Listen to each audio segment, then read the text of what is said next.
Good morning, good afternoon, good evening. Thank y'all so much for stopping by again today. Really appreciate it. Shout out to you, Jacob J, the NTZ crew. Thank y'all so much. Shout out to my members. Thank y'all so much for your support. That's what time is it travels. I really appreciate it. I haven't forgotten y'all. I'm going to do a members only live stream tomorrow. I was going to do it on Wednesday, but I've got a visitor here from Houston, Texas. What's up, Robert? All my old heads, that's Doubtful Genius. Thank y'all for your support. Any new viewers and subscribers, join us for the first time today. Welcome. And then anybody catching this on replay. The peso is 57.58. It slipped a little bit, but man, don't complain about that. That's a great rate. Fiji Unlimited says you were right. What you said in another video, you better already be solid, have your shit together before you go to the Philippines or any foreign country, because now you got additional variables to deal with. Yeah, we're going to talk about a lot of that stuff today because we always have a topic. Today's topic is, are the challenges men face at home amplified when we travel overseas? Meaning, do they get blown up? Do they get bigger? And you're going to be surprised by a lot of the stuff that we're going to talk about today. A lot of it we've talked about already. I just didn't even know that it was considered a challenge. You know, I was just talking about emotional suppression. Was it yesterday or the day before? How you can't, being that Mr. Nice Guy, you can't say what you really want to say. Well, that's one of them. I'm not getting ahead of myself, but that's one of the challenges at home, emotional suppression. We better not show any negative emotions, especially. What's up, Ryan? Thank y'all so much. I appreciate it, man. Y'all coming on today. The video I did today, see, that was one of them that kind of jumped out at me. The aggression of other men. I never thought that was a challenge that we face at home, but it is. We're facing the aggression of other men, really for stupid reasons. Because once you get our age, you think all that stuff's over with. All that old junior high school and high school stuff is over with, but it's not.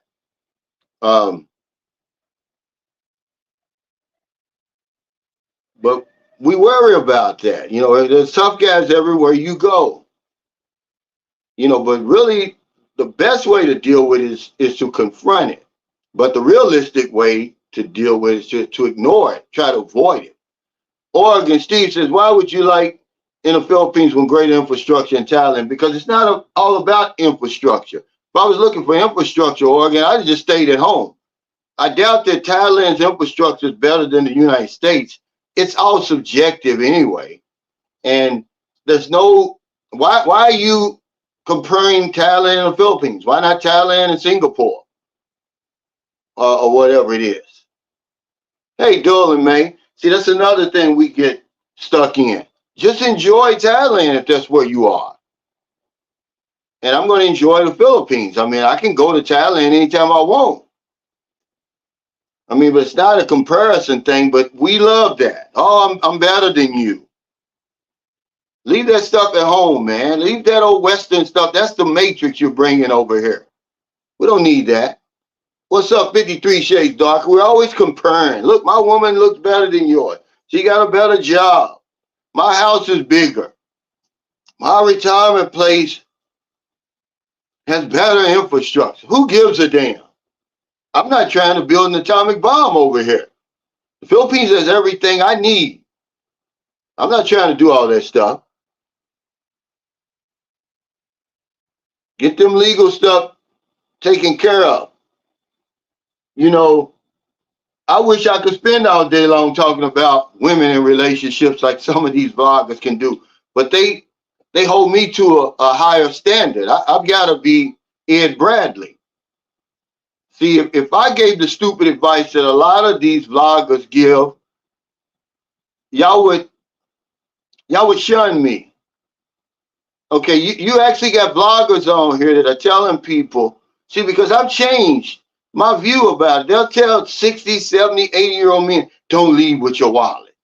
How unrealistic is that? What are they supposed to leave with? They walker? I mean, imagine. They're telling guys 70, 80 years old, don't leave with your wallet. Well, what do you think these women want you for over here? Okay, they thrown you in the trash over there, and now all of a sudden you want to come over here and get unrealistic, have unrealistic expectations. Yeah, Johnny, as everyone has their preferences, but you know how we are in the West. We always want to compare. I'm bigger, I'm better.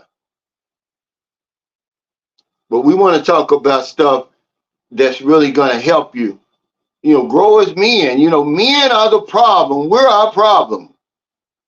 Stop blaming the women. You married in the first place. You laid down with it and had the children in the first place. Maybe it's your judgment that's off. But I know that a man can't go anywhere on this planet and escape aggressive behavior and violent behavior. We just can't do it. And it's at the hands of other men. According to the UN Office of Drugs and Crime, we're 80 to 97% of the perpetrators, man, and 95% of the victims. Smiley said, yeah, leave with the walker. Yeah, that's what I'm saying. But these guys will tell her, and they've got 70, 80-year-old men listening to that, believing it. Then when they come over here, they don't have any problems. Because I'm going to talk about the dating, specifically online dating. That's a challenge at home. Well, it's a challenge over here because you're getting some fucked up information. Okay? When you really look at the facts say there's more men on these dating sites than women. And when you sign up for these dating sites and you get inundated with all of these requests, they're not real. They're not legitimate. You only get a few legitimate selections. The women has hundreds. So they gotten more choosier. And then you got these creeps out here too that they've got to avoid. And so according to this, let's start out with that. Are the challenges men face at home, are they amplified when they get over here? See, a man who has realistic expectations, he's not going to have any problems with finding a woman over here. He's not going to have a problem with dating. But when you're listening to all these dating gurus out here, here's what it says. And I put the links in the description where I get this information from. It says dating, specifically online dating, has placed the power in the hands of the woman. The bulk of men only have a few matches, while an average woman, see, y'all think I just be on her babbling, telling you now, quickly has thousands of horny men to choose from. Women are becoming more picky. They get too much attention, and then you add in the creepy guys out here. This isn't coming from me. These are the experts whose job it is to research all this stuff, to study all this stuff. Okay, and the bottom line is that many men are having less success with women. Since the introduction of dating apps like Tinder, Happen, Bumble, there's been a growth in the percentage of men who no longer have sex. See? Okay? And this comes from this article, Why Men Are Struggling in Today's Society. One lady said, it's not great Cupid or even good Cupid. It's okay Cupid. So we're having a problem dating at home, specifically online dating, and it's amplified when we get over here because they flip the script. We won't flip it back because we don't want to listen. You know, he said, the clicks are getting too picky, too easy to swipe right. Yeah, but we're being led over here to think all I got to do is get off the plane and there's going to be some woman laying down with flowers and all that, naked clothes and, with all the clothes off and all. That's not true. That's not true. You better have some conversation, some persuasion, and just be a decent human being, or you ain't got nothing coming over here.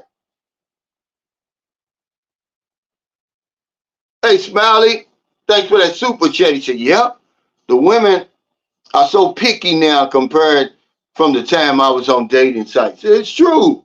This is what's happening, though, because everybody's got the memo. They're watching all these videos. They don't want to hear real information, Smiley. They just want to hear how easy it is to get a woman over here. Everybody's lining up. They're getting on these dating sites. They're signing up. Now it's thousands of men, hundreds of women. And we're all chasing the same women. So they're not having success. So more and more men are going without sex now. They're saying they're seeing a growth in the percentage of men who no longer have sex. I've seen it with my own eyes over here in the Philippines, where it's supposed to be the easiest place to get a woman. And guys can't even get a woman over here. I know what I'm talking about when I get online. I don't just be babbling, making shit up. I'm trying to help you. I'm trying to have real life conversations with people. I'm not selling you nothing. Everybody's selling something on here. Hey, what's up? What time is showers? He said, I'm at the gym now. Cal, thanks to you, brother. Well, I appreciate it, man. Now it's gonna get tough, remember? Yeah, the chicks are. Oh, you see, not the clicks. But yeah, we gotta flip this back. And one of the ways is to get on the same page as men. One of the challenges we face at home is amplified over here. I see it and I experienced it. That's why I came up with my channel, the support group, is we have less, limited support networks. It says men often find themselves lacking the same level of emotional support and resources that are available to women. And this is amplified overseas. You have no support. A guy made a comment under the video and said, you know what, when we were in the service, we hung out in packs. Now, as civilians, we try to do it alone. You ain't got no, I'm telling you right now, you don't have any support, guys. Very little. Not like what the women have. They got far more. All we want to do is fight each other. You see the skirmishes online, offline. We're our worst enemy. Imagine you escape the burning house over there in the Matrix, only to jump into the fire over here. For some old jealous man over here pour gasoline on you and set you on fire. Ain't that crazy? But I'm gonna be the truth teller. Hey, Eric, thanks for that super chat. He said, men are choosing not to have sex to avoid the entanglement. It shows in the birth rate. Sad. Yeah, we're self-destructing, but when you say it out loud, people want to push back. 100% of my haters and trolls and stalkers are men. Women don't have time for that stuff, man. I'm just telling you, they don't. But we don't have the support we need. That's why I love to have the meet and greets.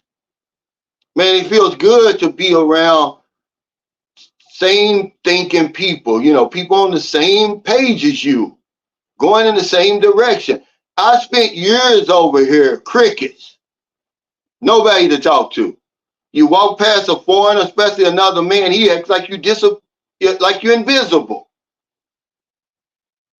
He said, because men are making it too easy for them and making them think differently about their approach to us. They are giving up the house in one conversation, too thirsty, even on a one or two. Absolutely. Absolutely. That's exactly what the experts are saying. These women, this is average women, not 10s, not 15s, average women who don't get any attention any otherwise. Otherwise, I mean. And then you get online and you bombarded with thousands of just thirsty ass men. Then you got these gurus on here telling you, oh, when you get over there, don't leave with your wallet. Man, you 79 years old. The fuck you gonna leave with? You can't even get your dick hard. You better pull out your damn wallet. If you want a nice, attractive young woman, I'm just telling you the truth. That's just the facts right there. You know. Now, if you in your 40s, 50s, you know, in your early 60s, you still, you know, have it all together physically and mentally. You know, you're not dependent on anybody. Then that's another story. But far too many men are showing up here in overtime. They're on any time, really. They can go at any time, stumbling around, shuffling around. They can't see, they can't hear. And then the man tells them, oh, don't leave with your wallet. I'm going to be the truth teller, guys. Poop while standing, he said, pooping while standing. He said 63% of men are not interested in marriage or long-term relationships. 34% of men between the ages of 18 and 35 have not had any intimacy in the past year. Yeah, I seen that same study. But see, as you get older, it even gets worse. You know, I didn't put it down, but they talking about loneliness is something that is a challenge to men in their back home. Well, hell, wait till you get over here. And there's no support. Okay, and all your enemies are other men. You're going to see how lonely it is. But we're going to try to offer a solution. Reginald Brown says, how often are the meet and greets? Well, you know, I used to try to do them every month, but you know, the traveling and stuff and the logistics of it all can be kind of taxing, man. It really does, you know. And it costs money, man, you know, to do that kind of stuff. Passport King 77 said that's how simps ruined the dating markets internationally. Well, you know, everybody blames it on the simps. But it's not always the simps. It's men, period. The simps aren't out here fighting and everything and ruining your vacation and your retirement. That's why they're simps. It's the tough guys. And it's people, see, most of us, let's go to this next one. Okay? And see if y'all can relate to this, because I'm going to tell you something. You have to be honest with yourself. Is this something that you're facing? It says sexual temptation. It's something that you're challenged with at home. So guess what? When you come over here, where these places where, you know, you got pussy for sale on every damn corner over here in Southeast Asia. Okay, it says, yes. This temptation is one of the problems men face. Every man, whether you're a simp or a savior, or one of these modern men or tough guys, it says every man. He says, and since men often battle this in total silence and isolation, which is how we handle most of our problems. Okay, we don't have the support. We don't have nobody we can really trust and talk to about the things that's really bothering us. We go it alone. It can be a dangerous secret that damages them physically, emotionally, and relationally. Mainly online pornography. Now it's on every street corner in some of the places we visit. Sexual temptation. Every man deals with that. So now you come over here, what you gonna do? How you gonna handle that? If it's a challenge there, guess what? It gets exploded over here 1,000 times.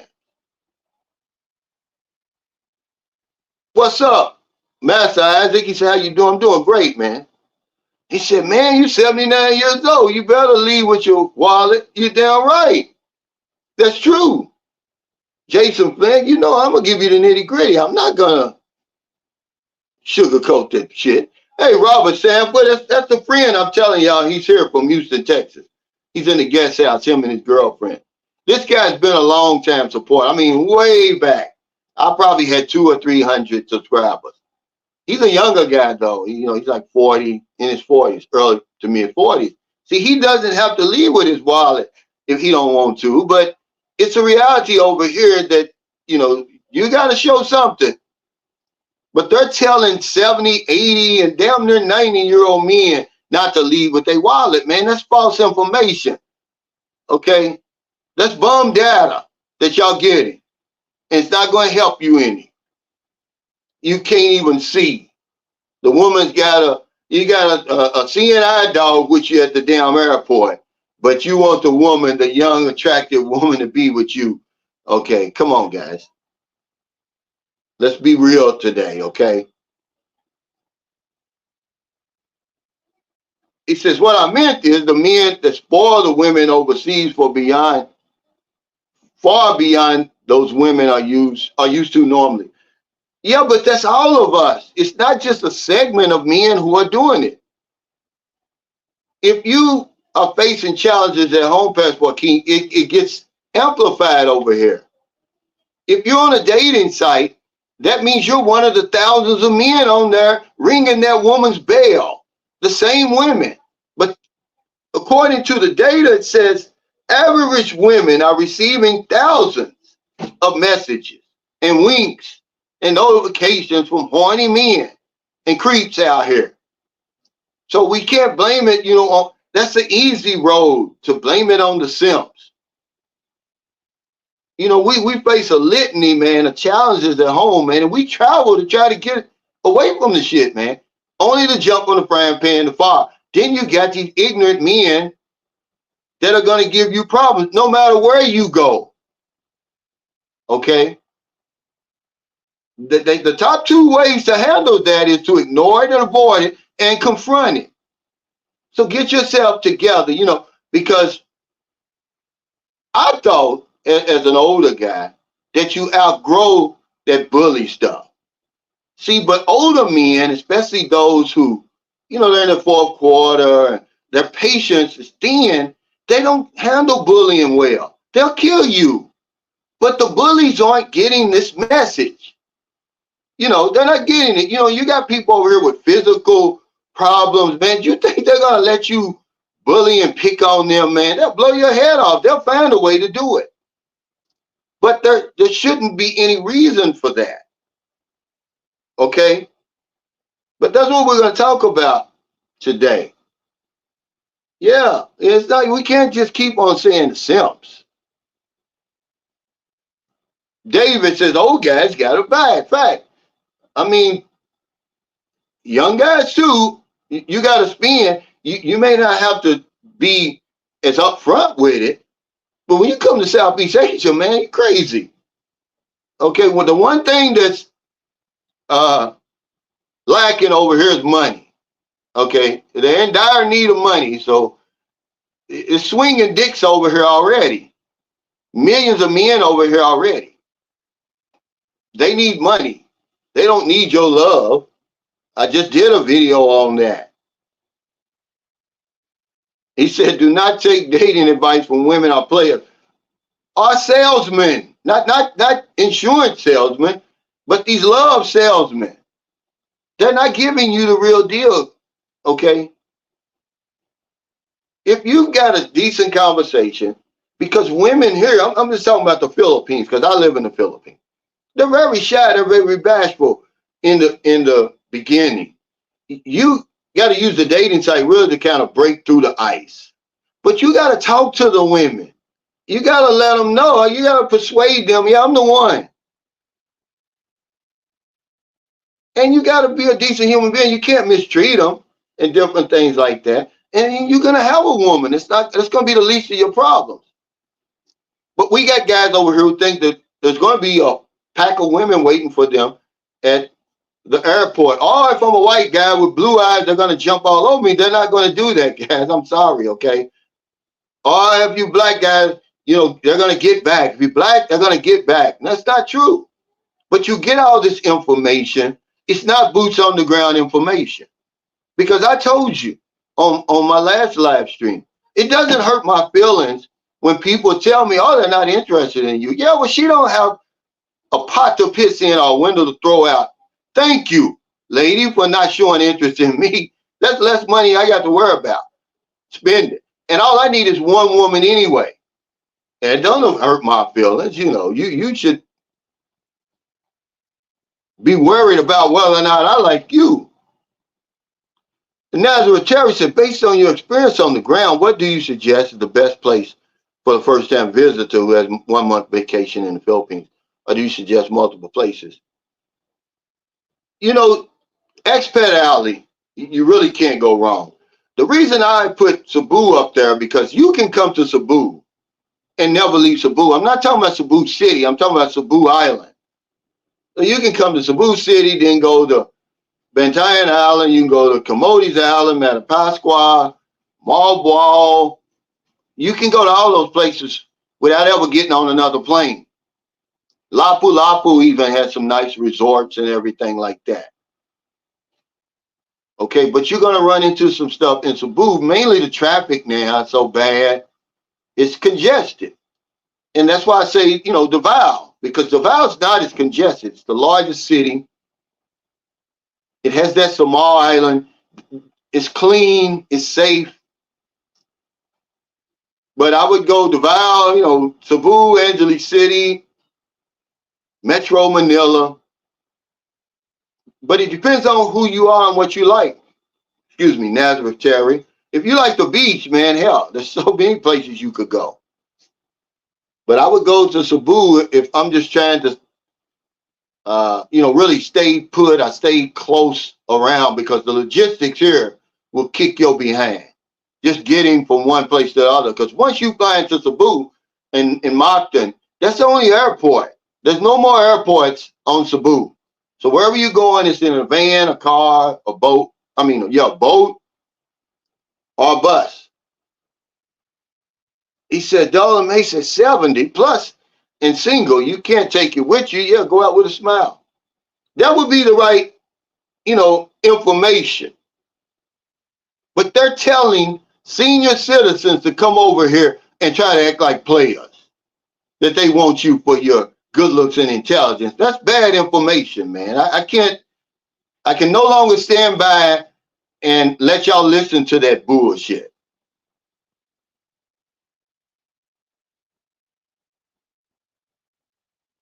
James Mack says, so what you should use, so what? You should use what you got to get what you want, is it? Yeah, heck, women do it, and it's not a subject of concern. Remember the golden rule. But we're just talking about being realistic about your quest for a woman. Of course, if you're in your mid-40s, you know, 50s, early 60s, you still got it going on, you know. You don't need the blue pill.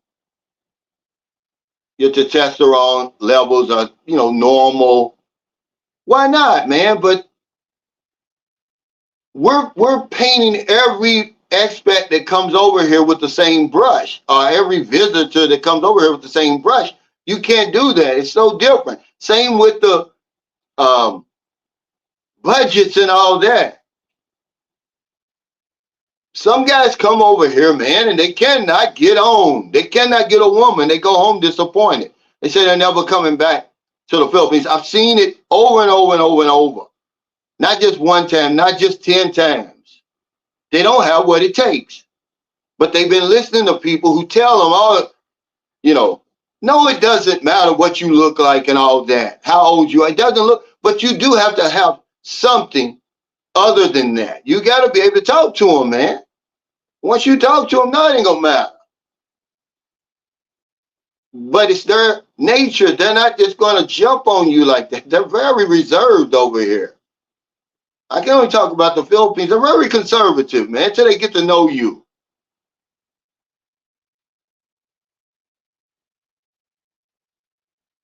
He said there are some women, you do not have to spend a lot of money on them to be with them. Well, you're going to spend some money. That's the only reason they're with you. Why would they want to be with an older man, or a man that lives 8,000 miles away, when they got Filipino men over here who are younger, better looking, and have everything in common with them? Tell me that. No one ever answered that when I asked them. Why in the world would they do that then? It doesn't make sense to me. But let's go to the next one. Because we're in denial when it comes to this stuff, guys. We're in denial. You know, the dating, they flip the script. You're the prize, so why in the world are you paying and doing and turning flips and running around in circles and stuff? Because you're getting the wrong information. If I'm 78 or 83, okay, I don't care how you dress up. You're still 83. Okay, just bring some money with you and expect to spend money. The more money you got, the closer she's going to get to you. Give a damn, man. What a 25-year-old woman going to look like with an 83-year-old man? Give a damn, you know, some women over here you don't have to spend a lot of money with. Come on, man. Hey, Reginald Brown, thanks for that super chat. He said, improving one's circumstances and to shape your reality to what you believe it should be. Wait. Let me go over here where it is because it jumped up on me. Okay. But, okay.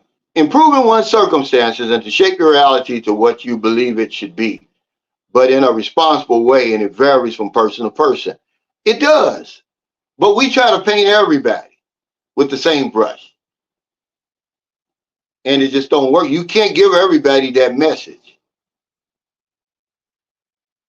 You know, and you get guys like 53 Shades Darker. Hell, he's still young, basically. He's 50 something, but he looks to be his late 30s, early 40s, you know, works out. You know, I can't tell him, hey, bring your wallet, but he knows he's going to have to spend something. He knows that the woman he's with now was initially attracted to him for what he could do for her, which is like most women, but we think that we can get it for free over here.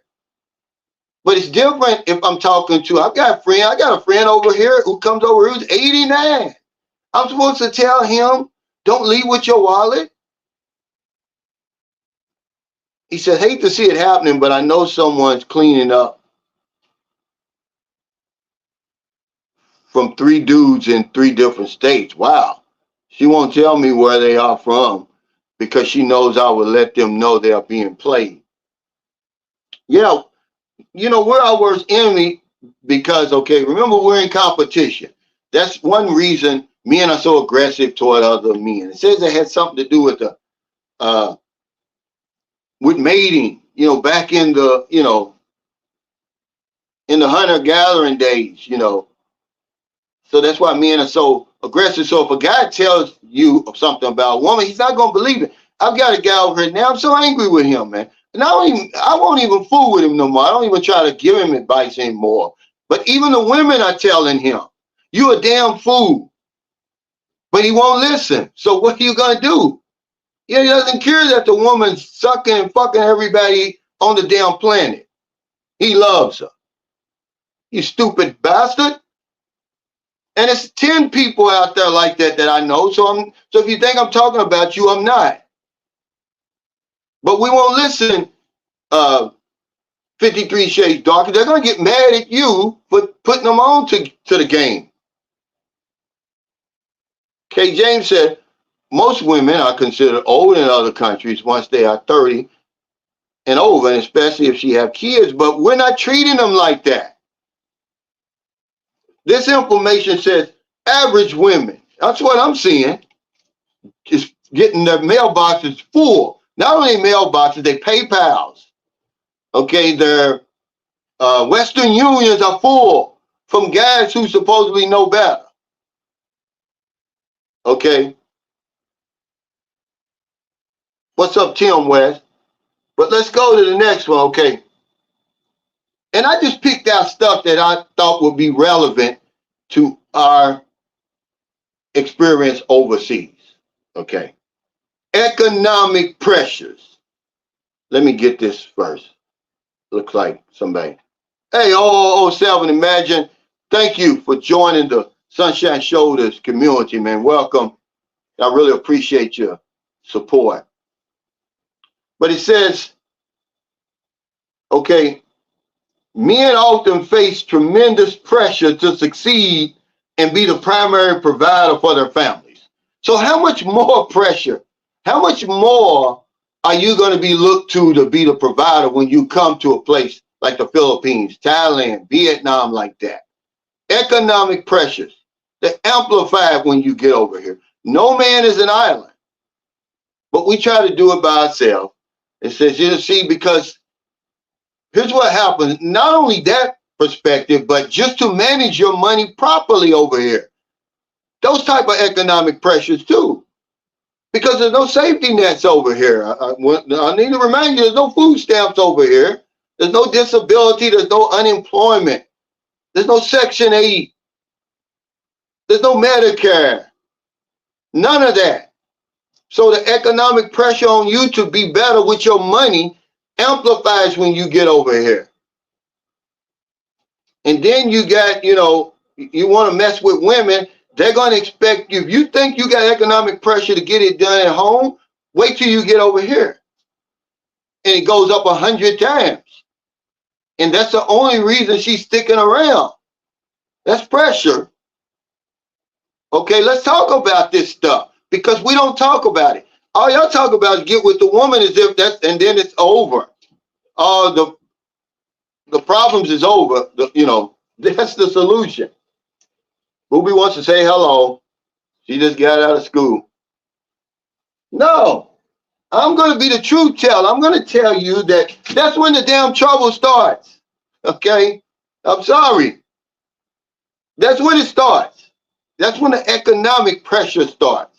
Because you're over here by yourself now. You're like, okay, all I got to do now is manage my money. Don't be stupid with it. I'm going to have enough. But then you bring the woman in the picture. She may have children. Okay, she may have a mother or something like that. Now, okay, it gets dicey. Not only do you have to be the hell of a money manager, but now you got the pressure on her to provide. Yeah, Booby's getting big, man. She'll be 4 Monday, as a matter of fact. We're having a birthday. See, that pressure's on me. Imagine if I was broke. And who do you think they're going to look around to for Booby's birthday? Me. Hey, thank you, K. James. But this is the kind of stuff that we need to really be talking about. Well, what's really going on over here when I get over here? Because it's just too much sugary bullshit in these blogs, man. It's just not fair to our audience. But then when you get somebody like me, oh, he's negative. Oh, he's angry. They don't want the truth. They don't want that truth teller sitting around. They want the yes men and women to tell them how nice it's going to be. Then you end up going broke, bringing the wrong person back to your country, and all of that. And if you're not careful, you wake up dead. I'm tired of playing around. Okay, I'm tired of playing around. Okay, you can keep scrolling if you want to. I'm not going to give you that bullshit, man. But the economic pressure you face at home, it escalates over here. It's amplified. It gets louder over here. You got to be careful, okay? Unemployment and all that. You can't get a loan over here and all that stuff.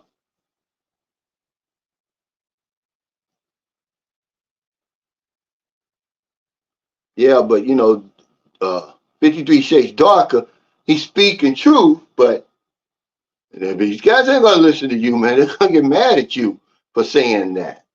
Because first thing they're gonna say, oh, my woman's not like that, or every woman's not like that.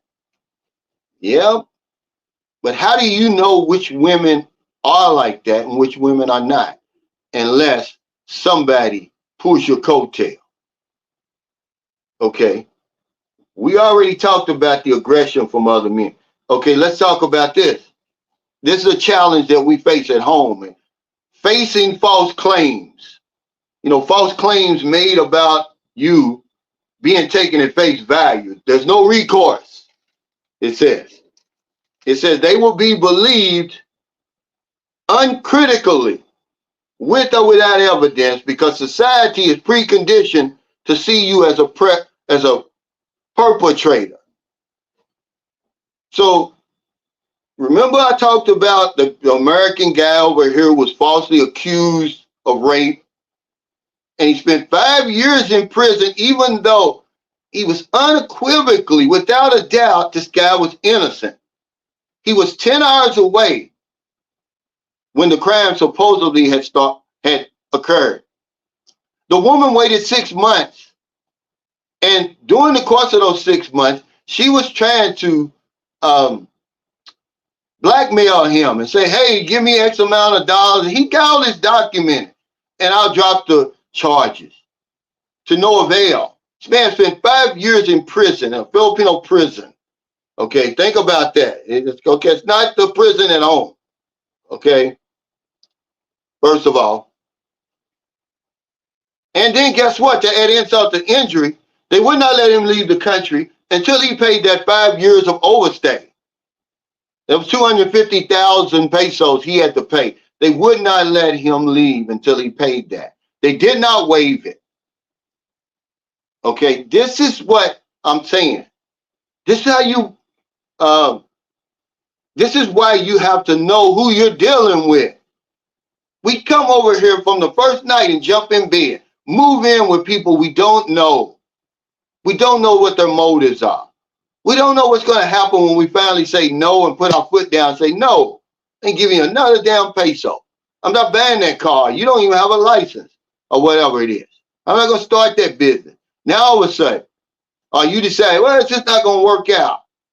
Well, you raped me. You assaulted me. And what you got? You don't have a leg to stand on. But y'all don't even think about stuff like that happening. But it happens. All you have to do is open your eyes and you see it. There's 100 stories like that over here. But not just the Philippines. Everywhere you go. The challenges you face at home, they're amplified because you don't have the rights, protections, and privileges here as you do in your home country. You don't have the protections, guys. That guy spent 5 years there because there's no due process. There's no right to a speedy trial. There's no right to a jury appearance. There's not even a right to a fair bail over here. Y'all better know this stuff, man. Before you getting on the plane or come over here chasing a woman. Hey, thank you, Doubtful Genius, for that super chat. He says, hello to Booby and happy birthday. Hey, thank you, man. I appreciate that. She's going to be, we bought her a dress in Davao. Did we get that dress from Davao, honey? I think we did, yeah. She wanted a rainbow dress. She's going to be a princess for her birthday because it's always a theme over here. What's up, Gregory? He says, hey, my friend, shouting out from Philadelphia. Thank you. He said, Cal, you cracking me up, brother. You know it's serious, man. You've been over here. You know a whole lot about this place. He said, I was told that even the sexy pics are not even them. It's Google close-ups without showing her face. She was laughing, telling me, I said, wow, crazy. Well, you know, I learn something new every day. I'm teachable. And I try to tell you guys, remain teachable.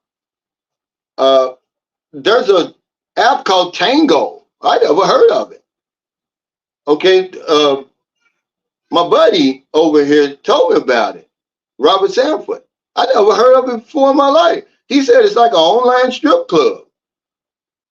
And, you know, the women get on there and they undress and, you know, you send them money some kind of way in their account or whatever it is. And then I guess it's their version of OnlyFans or something. I never heard of it before, see? But they've added some other shit to the game. You know, so it's more is going to be revealed. But, yeah, these false claims, man, are crazy.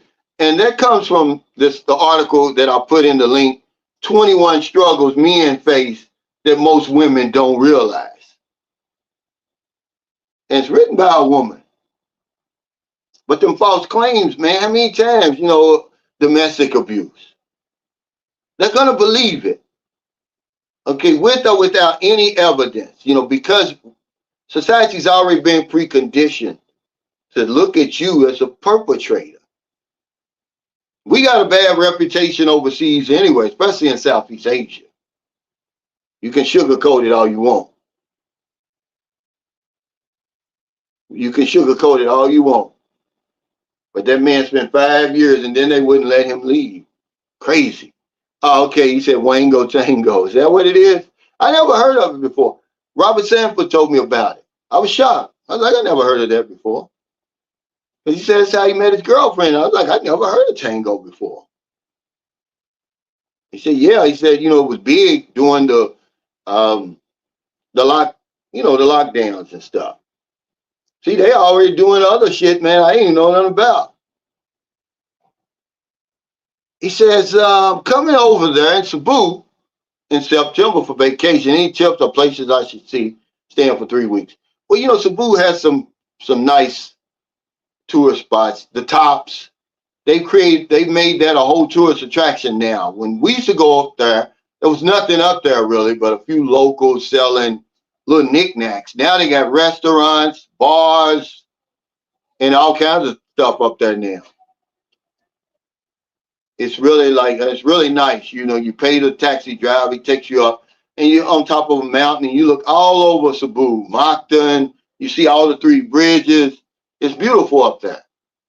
And then when you start coming down, you stop at the Temple of Leia, then the Taoist Temple. They got a Taoist Temple. I went there in 2009, the first time. And then if you like the beach, there's nice beaches north or south, 3 to 4 hours away from Cebu City. But like I said, it's a lot of travel. This traveling is going to take up 1 day of your time. David said, dudes are so thirsty they will pay for pictures. Hell, porn is free. Yeah, I think they want that personal connection and that, come on over here. You can get it in real life, but first send me that Western Union first. He said Palawan in Davao City. Yeah, he's going to be here 3 weeks. But you can easily get to those places by plane, so it's really not that bad because you can get anywhere in the Philippines about 1 hour and 20 minutes anywhere on a plane. So if you set that up before you come, your plane ticket prices are going to be lower, and you kind of map it out. I got a buddy, he's from Houston, Texas too. Monroe Anderson, he comes over here. He in his 3 weeks, man, he does it up. He goes to so many places. I'll be like, dude, you really do it right. Okay, he says, I like scuba diving and good islands to go. Okay, well then, Panglao Bahal, like he said, Palawan, Samal Island, Siquijor Island. This has become a scuba diving mecca, man. The Philippines has become, But be on the lookout for these false claims, guys. Okay. Now, here's something else.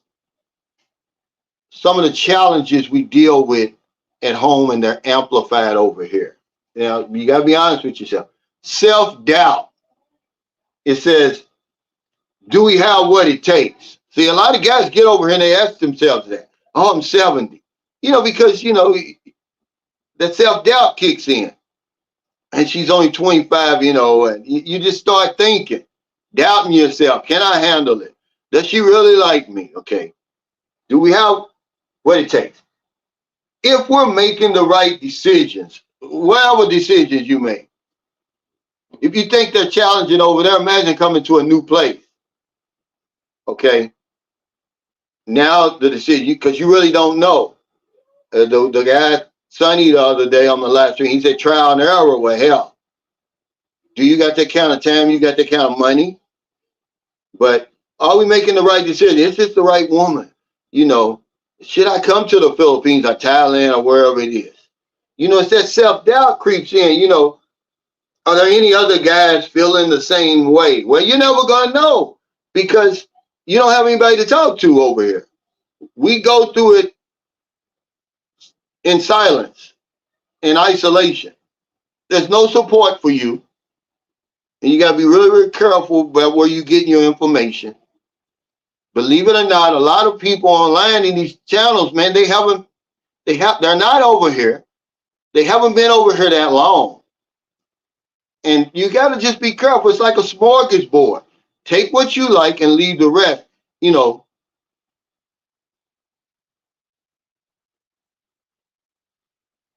hey, Bill Smith, thanks for that super chat. He said, in a small town we live in, Bukidnon, there's 3 different girls. They have U.S. Simps sending them money.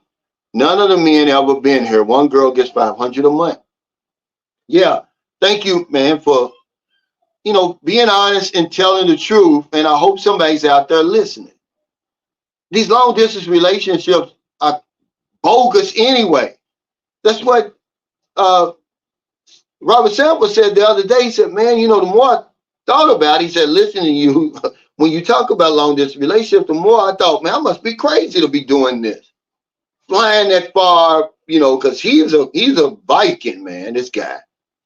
He comes here over here for like a week and goes back, you know, but he's got it like that. But when you along this relationship, you don't know what she's doing, man. You have no idea. And even if it's legitimate, that's even worse. Now you're missing her. But more than likely, you know, especially if the man is sending money, even if she does like you and decides, you know, I'm going to be with you, she's not going to stop that money from coming in. You know, whatever she's doing for it, she's going to continue to do it. How you going to know? You 8,000 miles from home. If the man wants to see some naked videos of, you know, video sex or whatever for that $500 a month, she's going to do it. They're not going to give up that money. But y'all won't listen. Lou says, hey, Cal, do you go to the VA clinic for your health care or regular hospital there? A regular doctor. The VA is so far from me. And I believe it's service related, right? At the VA. And you can't just walk in. You have to make an appointment. So, you know, it wouldn't be worth my time. Now, if I was getting some type of disability and I had to check in with a doctor or something, then yeah, I would go there. But hell, a doctor visit here is less than $10, with the dollar being so strong right now. And they've got good doctors here. You know, you see people who talk about, oh, they'll say because they have one bad incident that the healthcare here isn't good. And just because I've had a few good incidents, I can't paint it all and saying it's all great. It just depends on where you go, man. My son was born premature, 2 months premature, man. He had a 50-50 chance to live. If we wouldn't have took him to that private hospital, because it cost me a fortune, $350,000, he wouldn't have made it. They had one of the best pediatric doctors in all the Philippines down there. And my son's getting ready to play football this year. He's in the 6th grade. You know, so, you know, if you go to one of these little regional places, man, and you have a heart attack, you're probably going to die. But if you're somewhere in Manila, Davao, Cebu, somewhere like that, you probably got a chance. But when they try to paint every, you know, the same people, a lot of the doctors who are seeing you in your country, they come from the Philippines, and the nurses. So why all of a sudden, now that you over here, oh, their healthcare is not that good. The farther you get away from the urban cities, yeah, it gets kind of iffy. But as long as you close to one of those urban cities, Bacolod, Cebu, Davao, the places, that General Santos, Zamboanga City, you should be okay. But remember, self-care is the best care. But that's too hard. Y'all want the easy way. Y'all just want to ball out of control, smoke, drink, and everything, eat till you sick, and then show up with 99% of your damn arteries clogged, and you're looking for a miracle. You're not looking for any type of health care. And that's what happens. He said maybe sending money to a dude. They don't know. But more than likely it's a woman, you know. Yeah, it's in Manila.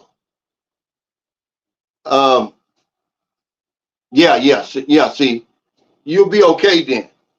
You know, but remember, no matter where you are, you're only about an hour away from Manila. But remember, go online and sign up for the VA and also the foreign medical program. He said, real talk, Cal, my son's doctor travels to my home from Denver, Colorado. Denver, Colorado, yeah. He said, hey, Cal, do you recommend carrying cash or using a credit card there? I think of carrying 3,000 cash for my vacation.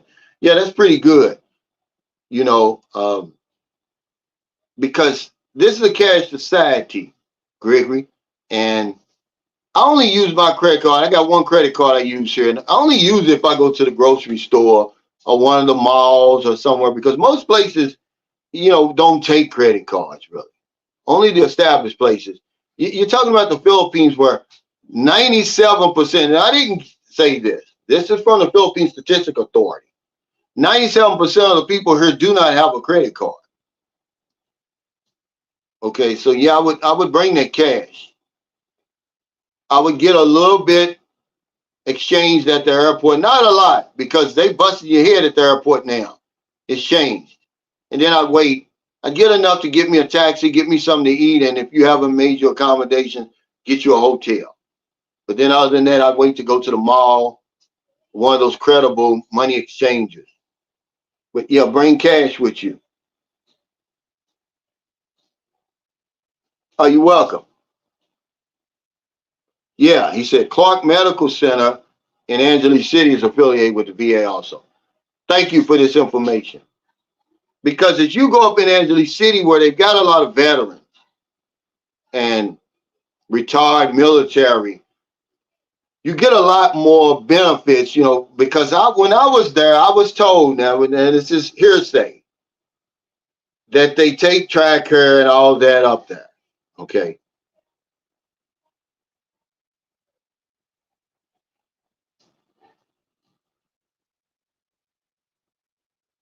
What's going on, Sperling? But yeah, self-doubt. He says, and that's from this guy, Mark Merle. He said 5 struggles every man faces. Self-doubt is one of them. You know, and then all you need is negative people around you, you know, just to plant that seed of doubt. Remember they talking about all you need is the faith of a mustard seed. Well, all you need is the doubt of the size of a mustard seed to screw up your whole trip or your whole retirement. Surround yourself with knowledgeable people, people support you going the same way you're going. It's going to be hard to do, though, because men are our worst enemy, you know, for some reason. But we are. But remember, something that's on here that I didn't put it on here, but actually I did. But I talked about, they talk about emotion suppression, you know, repressing your emotions and how you really feel. See, I had no idea that we were facing that sort of challenge in America. I thought we had the freedom of speech and all that stuff, right? But especially as a man, you cannot show those negative emotions like that. So imagine coming over here and, you know, I did a whole video on that, the Mr. Nice Guy, and you have to deal with that. See, this stuff is real, man. This is before this emotional suppression. I didn't even know it was a challenge. I just did the Mr. Nice Guy because of what I'm going through, what I'm seeing, what I'm living, what I'm experiencing. I'm not just on here babbling, guys. I'm trying to really give you my experiences. I didn't even know that was one of them. But that's real. That's really amplified over here. When your hands are tied, you better not voice your opinion, get angry, offend nobody, man. It really could cost you your life over here. Hey, Blizzard Abroad, thanks for that super chat. I'm going to send you that link because it'll be 6:30. Well, what I'm going to do is it'll be about 6:30 Saturday morning. Okay. And so it'll be like what? Well, no, we said 7:30 because I know you're a football coach. Thanks for that super sticker. I forgot you're a football coach. So it's 7:30. I'm going to send it to you. And then we'll do that because that's what, we want to talk. We want to talk about. I got the subject over here that we want to talk about. We're going to talk about what happened to the brother in the passport brother movement. See, because we're so, we don't have the support. We're our worst enemy. It's like, well, why are y'all calling it the passport brothers? When you see all the fighting and cat fighting and back and forth, and you taking one side and somebody's taking the other. You see all that. I thought it was the passport brothers. Where's the brotherhood and all that? I want to talk about that with you because I know that, like I said, this guy's a football coach and everything. I just, I want your take. You travel overseas and what your experiences have been dealing with other men. The men that come around me are exceptional, and 100% of them. Okay, that's the type of people I attract. I don't attract bums, but I do that on purpose because that's what we need. Many, many years I was here by myself, man. Long before the passport bro movement, long before the Philippines, before the lockdown and the pandemic put the Philippines on the map, which the Philippines has always, technically been on the map, but not like it is now. I was over here, man. Crickets. If you pass a guy, man, he look at you like you crazy. Like, don't say under me. And some of them still do it now. So I created a channel. I said, well, I'm going to try to bring people together. I want this support group. That's what my live streams really are. People know each other, man. Whenever I have a live stream, two people who never knew each other, they form a connection, man. Friends forever. Look at Sam McCall and 53 Shades Darker. They're like the best of friends now. I mean, Sam's like a big brother to him. But it's so many instances that I can name from that. Franz and Anthony Williams. It's just so many. Hey, One Man's Journey. He said, new subscriber here. Thank you and welcome. He said, what advice do you have for a recently divorced guy who has lost everything? Well, we got to heal behind that first, is what I'm saying. Otherwise, you're going to end up making the same mistake. But keep your head up. I don't know if you left or she left. It's a lot in that, what you're saying right here, that I don't know. But I'm going to say, all's not lost, brother, is all I'm saying.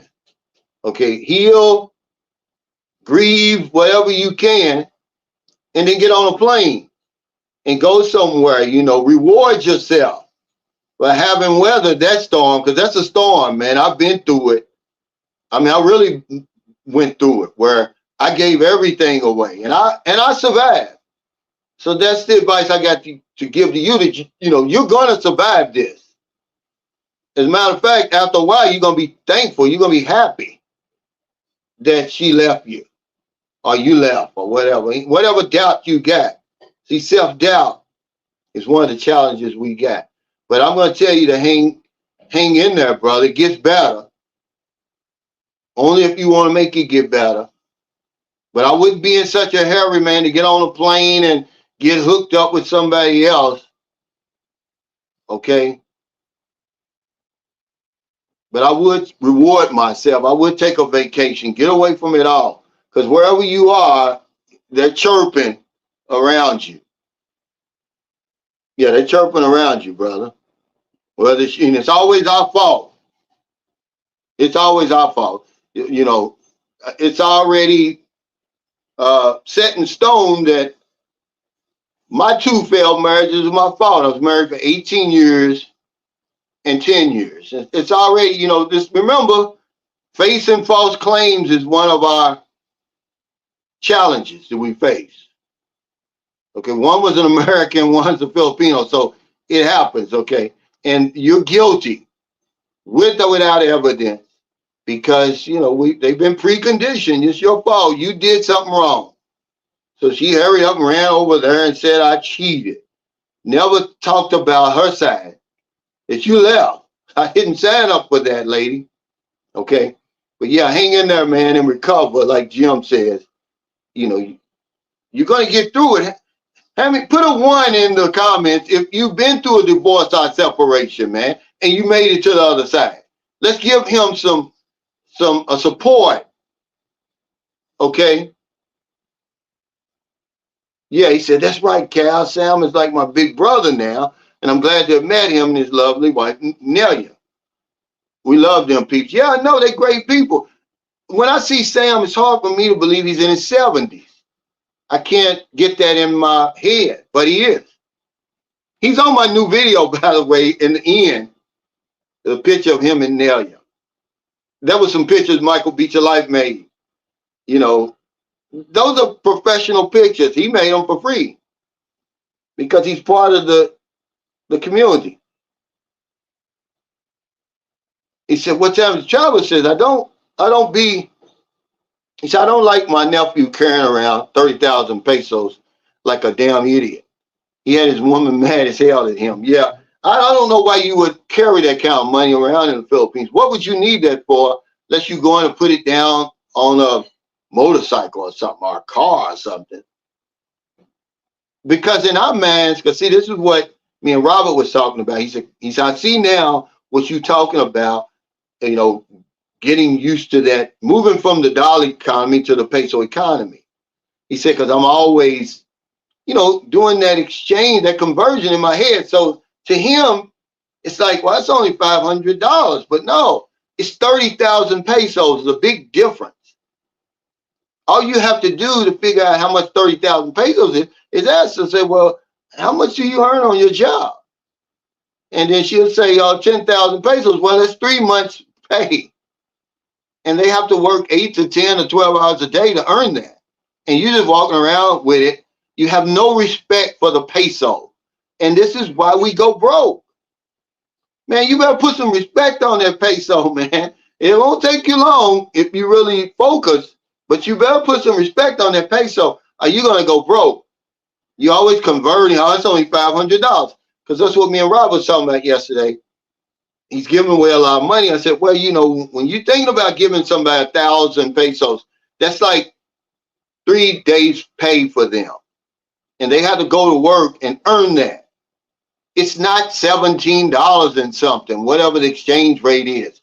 And this is where we get messed up. Oh, that's nothing here. No, that's 1,000 pesos. It's like giving somebody $1,000 at home. Hey, thank you. See, you're not by yourself, brother. I thought it was the end of the world, man. I mean, imagine. I had a brand new convertible and I see some clown, may he rest in peace. He's dead. He's riding around. He's a drunk like I was, because that's all she knew to attract. He's riding around in my brand new convertible, man. You know, she knew what she was doing. I'd be on an appointment because I had a little PT Cruiser. We had a PT Cruiser, we had a van, and we had that convertible. Well, she wanted the, you know, the convertible, just so she could put another man in there. I'm at an appointment. I'm waiting for the people to come to the door. I just turn around, and here's my car coming right past me with him in it. It's like a bull in a china shop putting a, you know, a pearl among swine. You know, I'm not talking down on the man. I'm just telling you, he was not me. He would have never in his life been able to get to that point. He never did before he died. But he's riding around in my car, man. You talking about being pissed off, and got his feet. My kids are, yeah, his feet propped up on my table, you know, going in and out of my refrigerator. Man, I had to leave, man. I was going to do something crazy, man, because they do that. They do that on purpose, but I made it through. So if I made it through all of that, you're going to make it. One of my friends said, Cal, I see it in you, man. You need to take a trip. Is what he told me. A really good friend of mine, man. Remember I was telling you about being around people. That's what the guy was talking about yesterday when he said, being around people who love you, not in spite of your flaws, but because of your flaws. They love you for who you are because they know the real you. He's one of them. He said, man, you better take a trip or something. I see it in you. You can do something crazy. And I was. I mean, I was hot, man. And it wasn't even long. I mean, okay, I left in December. This clown was in my house in February. And I didn't find out until the following July. My kids told me. I didn't know because I wasn't checking on her or nothing. How are you talking about? Man, the damn, you talking about, it was a 5-fire alarm going off in my head. Yeah, guys, thank y'all, man. And I hope this guy appreciates what we're doing for him. This is what it's all about, man. Because we got a limited support network. If you think it's limited at home, wait till you get overseas. People don't want to hear that stuff. Yeah. Damn, man, everybody's been divorced, man. What's going on over there? Yeah, look like we got the right topic today. What's up, Don? This guy is a good guy. He was at the meet and greet. We made that trip, Don, through the mountains. Now, y'all came from Cagayan de Oro to Davao. We went from Davao to Cagayan de Oro. And I got to give you extra credit, man, now that I made that trip myself. He made that trip just to come to the meet and greet, man. I was like, wow. He's got a beautiful wife. They got a good thing going on, man. Yeah, he said January and winning. Wow, you're 73, Sam. I didn't know that. Yeah, 1, 1, and 1. He said, I gave up 3 houses and more, but I'm still winning. See, that's what I'm saying. This is what he's going to win. Right now, he can't see it. He can't see through the anger, man. I was so hot, boy. I tell you, good thing I don't own a gun. You know, and then, you know, all this is, I've gotten over all this, guys. I'm just want to kind of relay some stuff to you, man. You know, I love to read, and I had like a very expensive, I was building a library down in my basement when we split up. She was so mad at me. She threw away $10,000 worth of books and then had the nerve to ask the judge for more money. I said, you threw away 10,000. I mean, hard to find books out of print. Okay, collector's item books.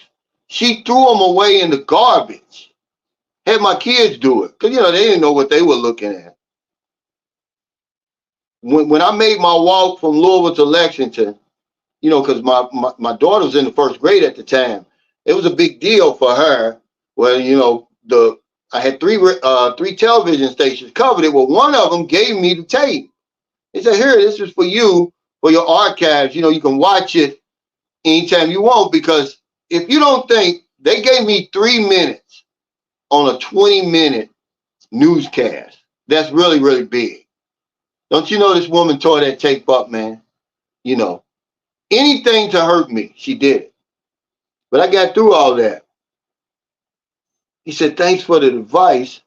It would definitely take some time to recover. A vacation does sound nice. Yeah, man, it's going to take some time. Take as much time as you need. But you're going to look back and be thankful. He said, hey, Cal, I have a question for you.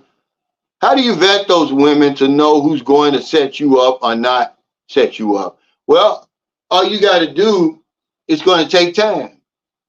They're not going anywhere, Ron. They can't go anywhere. They don't have any money. They don't have a visa. It's hard to get out of the country. Ask my buddy Clinton Dow. He's in Thailand. He tried to fly his girlfriend from the Philippines to Thailand. They wouldn't let her do it. I felt bad for him. I didn't comment, but I would have told him if he would have been back here with her, they would have allowed her to go. But by her going by herself to Thailand, too many red flags. But you come over here a few times, or I stay here while you're here. You'll know. She's going to show you. I don't care. We give them credit for playing the long game. Okay. But at some point, she's going to show you who she is. She's going to show her cards. But that's the mistake we make, Ryan. Our pants are on fire. I mean, trust me, there's guys who, come over here and get married in 2 weeks, 1 month. They come over here for 3 days and go back and fill out the visa papers. These are 100% facts. One guy came here for 1 day. Remember, we're the problem. Okay? We're the problem, man. We put the power in our hands. We give away our leverage. But when I talk about that, you got these clowns that will push back on me. They'll make videos about me saying that I'm wrong about that. When I say we're the prize, we're the diamond, we're the catch, because we are in this situation. I'm not talking about all over the world. I'm talking about under these circumstances, you are. I'm not putting anybody down, But what we do, we give them the leverage. You give her the money, you give her the visa. Now what? She got all the power. Then when she runs off or leaves you or gets with some other man, then you're going to blame her. Now you blame yourself.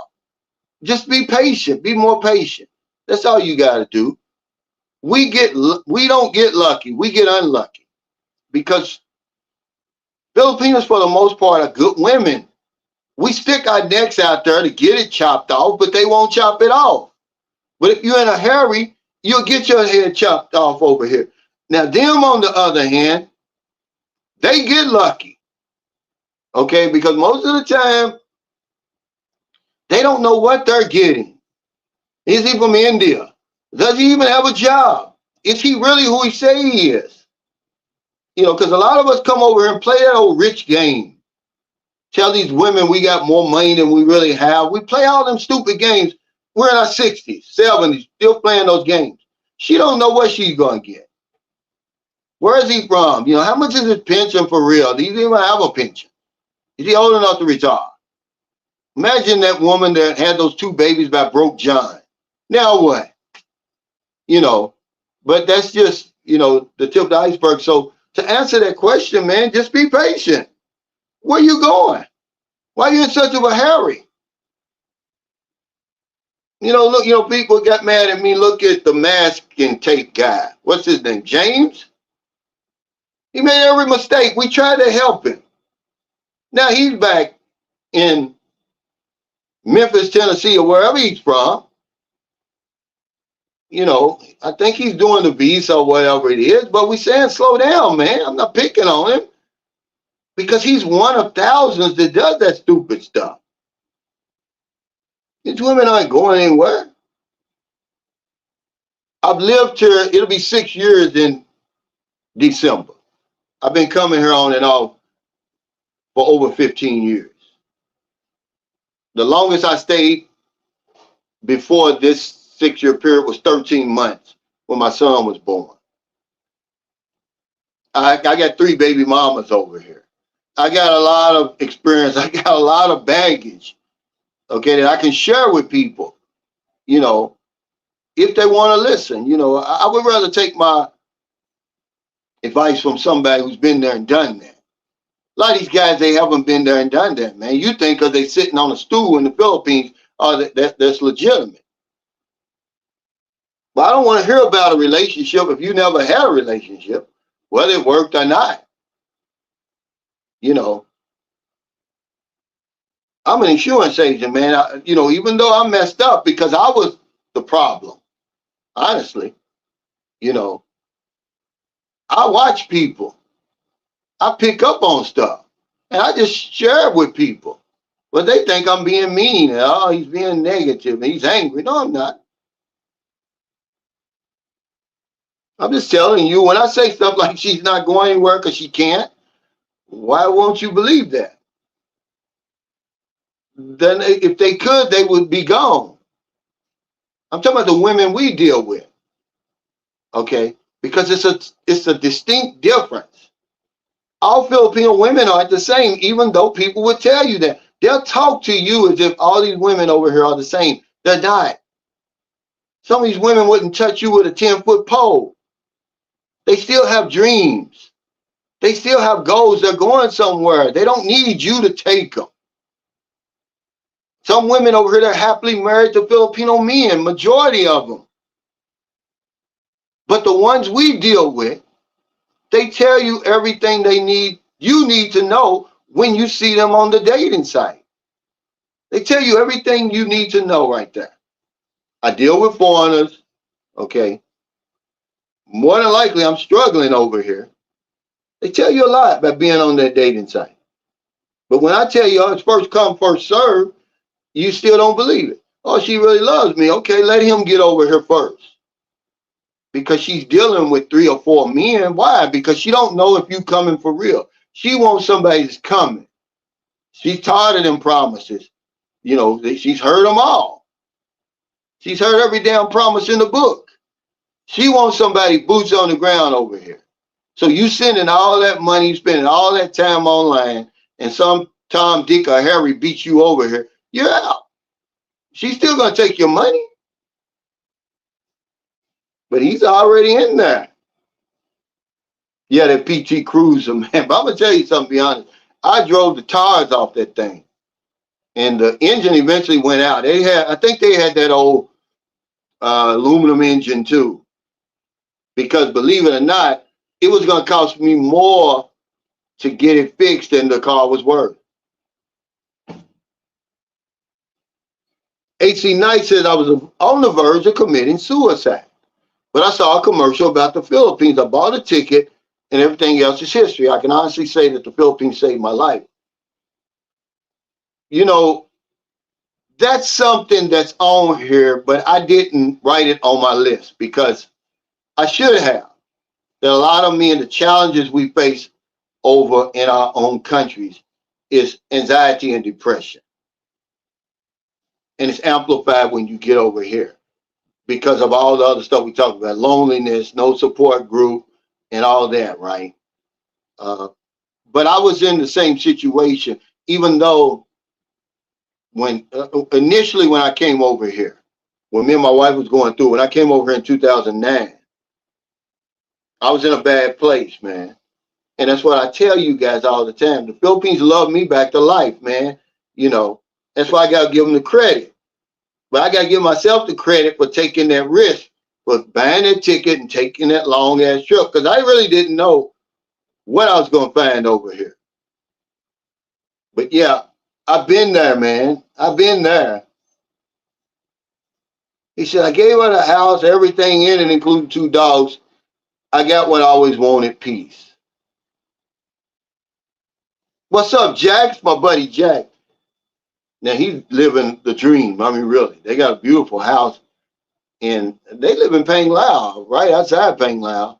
And they were great hosts when Marilyn and I went there, man. They took us to this nice coffee place right on the river. Like a river, I guess. There would be a lake or something. He's got a beautiful young wife. They get along well. But I think he's got on his Mr. Nice Guy mask too, you know. But he's a real deal, Jack Wolfinger is. Retired military and everything. These guys don't be no joke, man, that eventually hook up with me. You know, Marilyn was so worried especially when I talked about building that guest house and having meet and greets. She was thinking that those trolls and haters was going to come around. I said, Marilyn, universal law doesn't work that way. There's no way those guys would come around me. They're afraid of me. They will not come around me. And they don't come around. He said, hard to trust any woman after divorce, only have trust moving forward.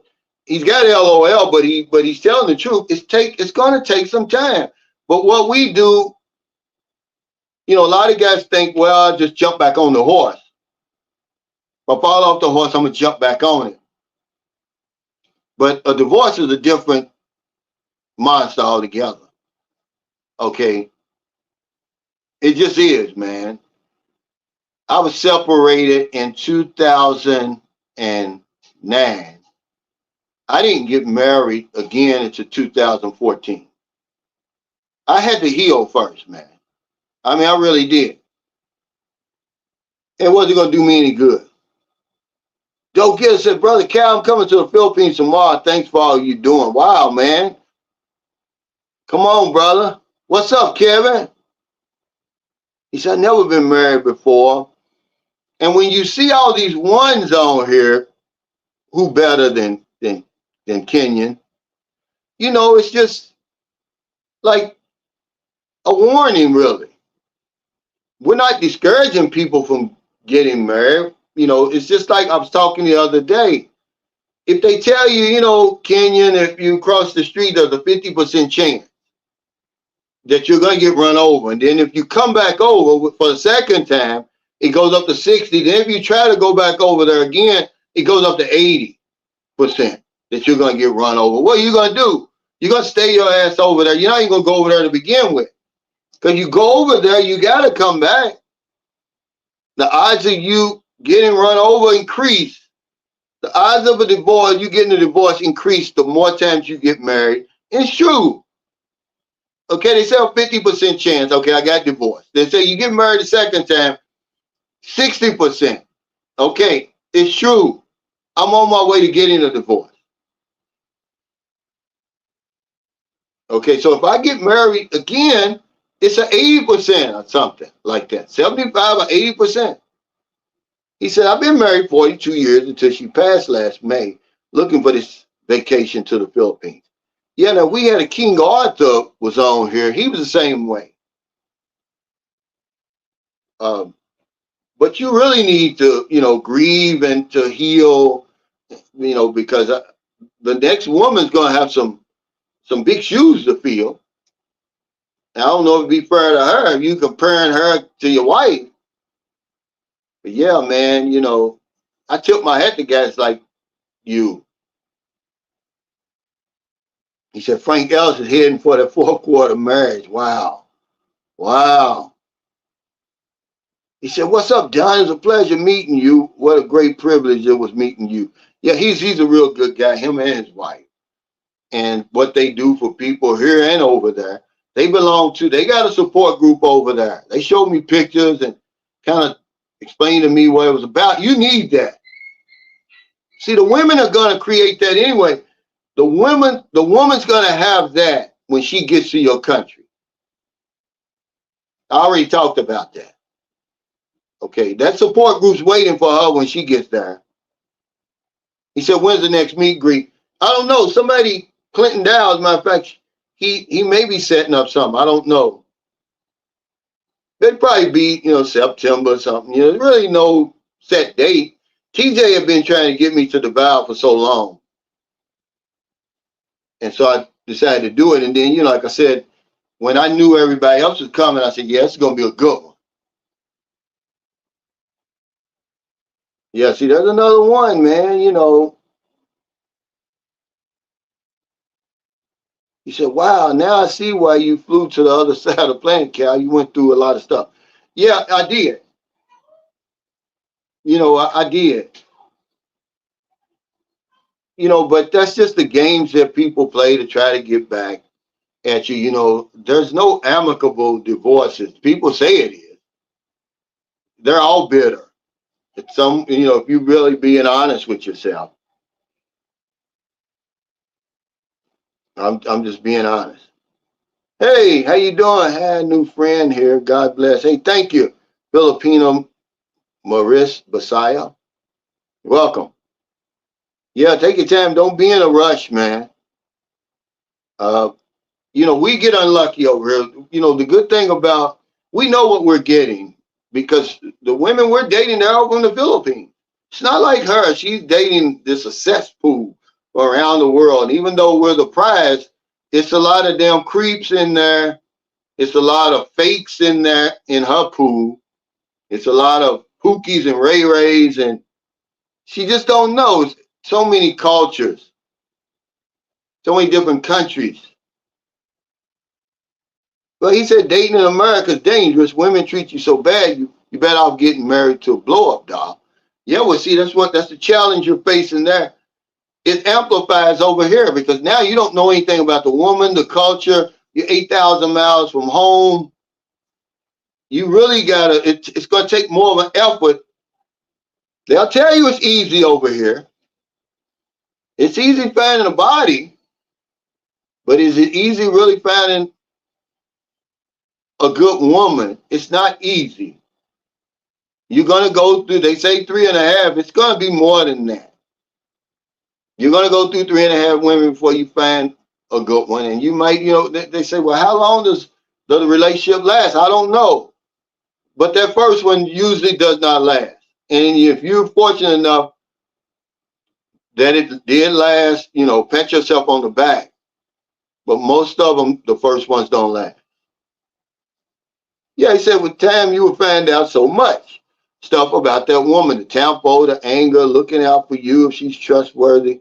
You will see some signs, then you can make your call. There's no rush. That's the problem, though. We're in a rush. We're in a hurry when we don't have to be. Remember, we're chasing women who are standing still. They're literally not going anywhere. But for some reason, we're in a hurry. And we think, if I don't get over there, they're going to run out of Filipinas, right?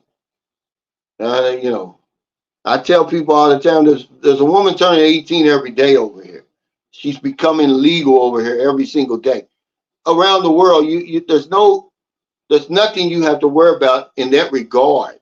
No matter where you are, that's the last thing you have to worry about. But there's a caveat to that. I hope I said that right.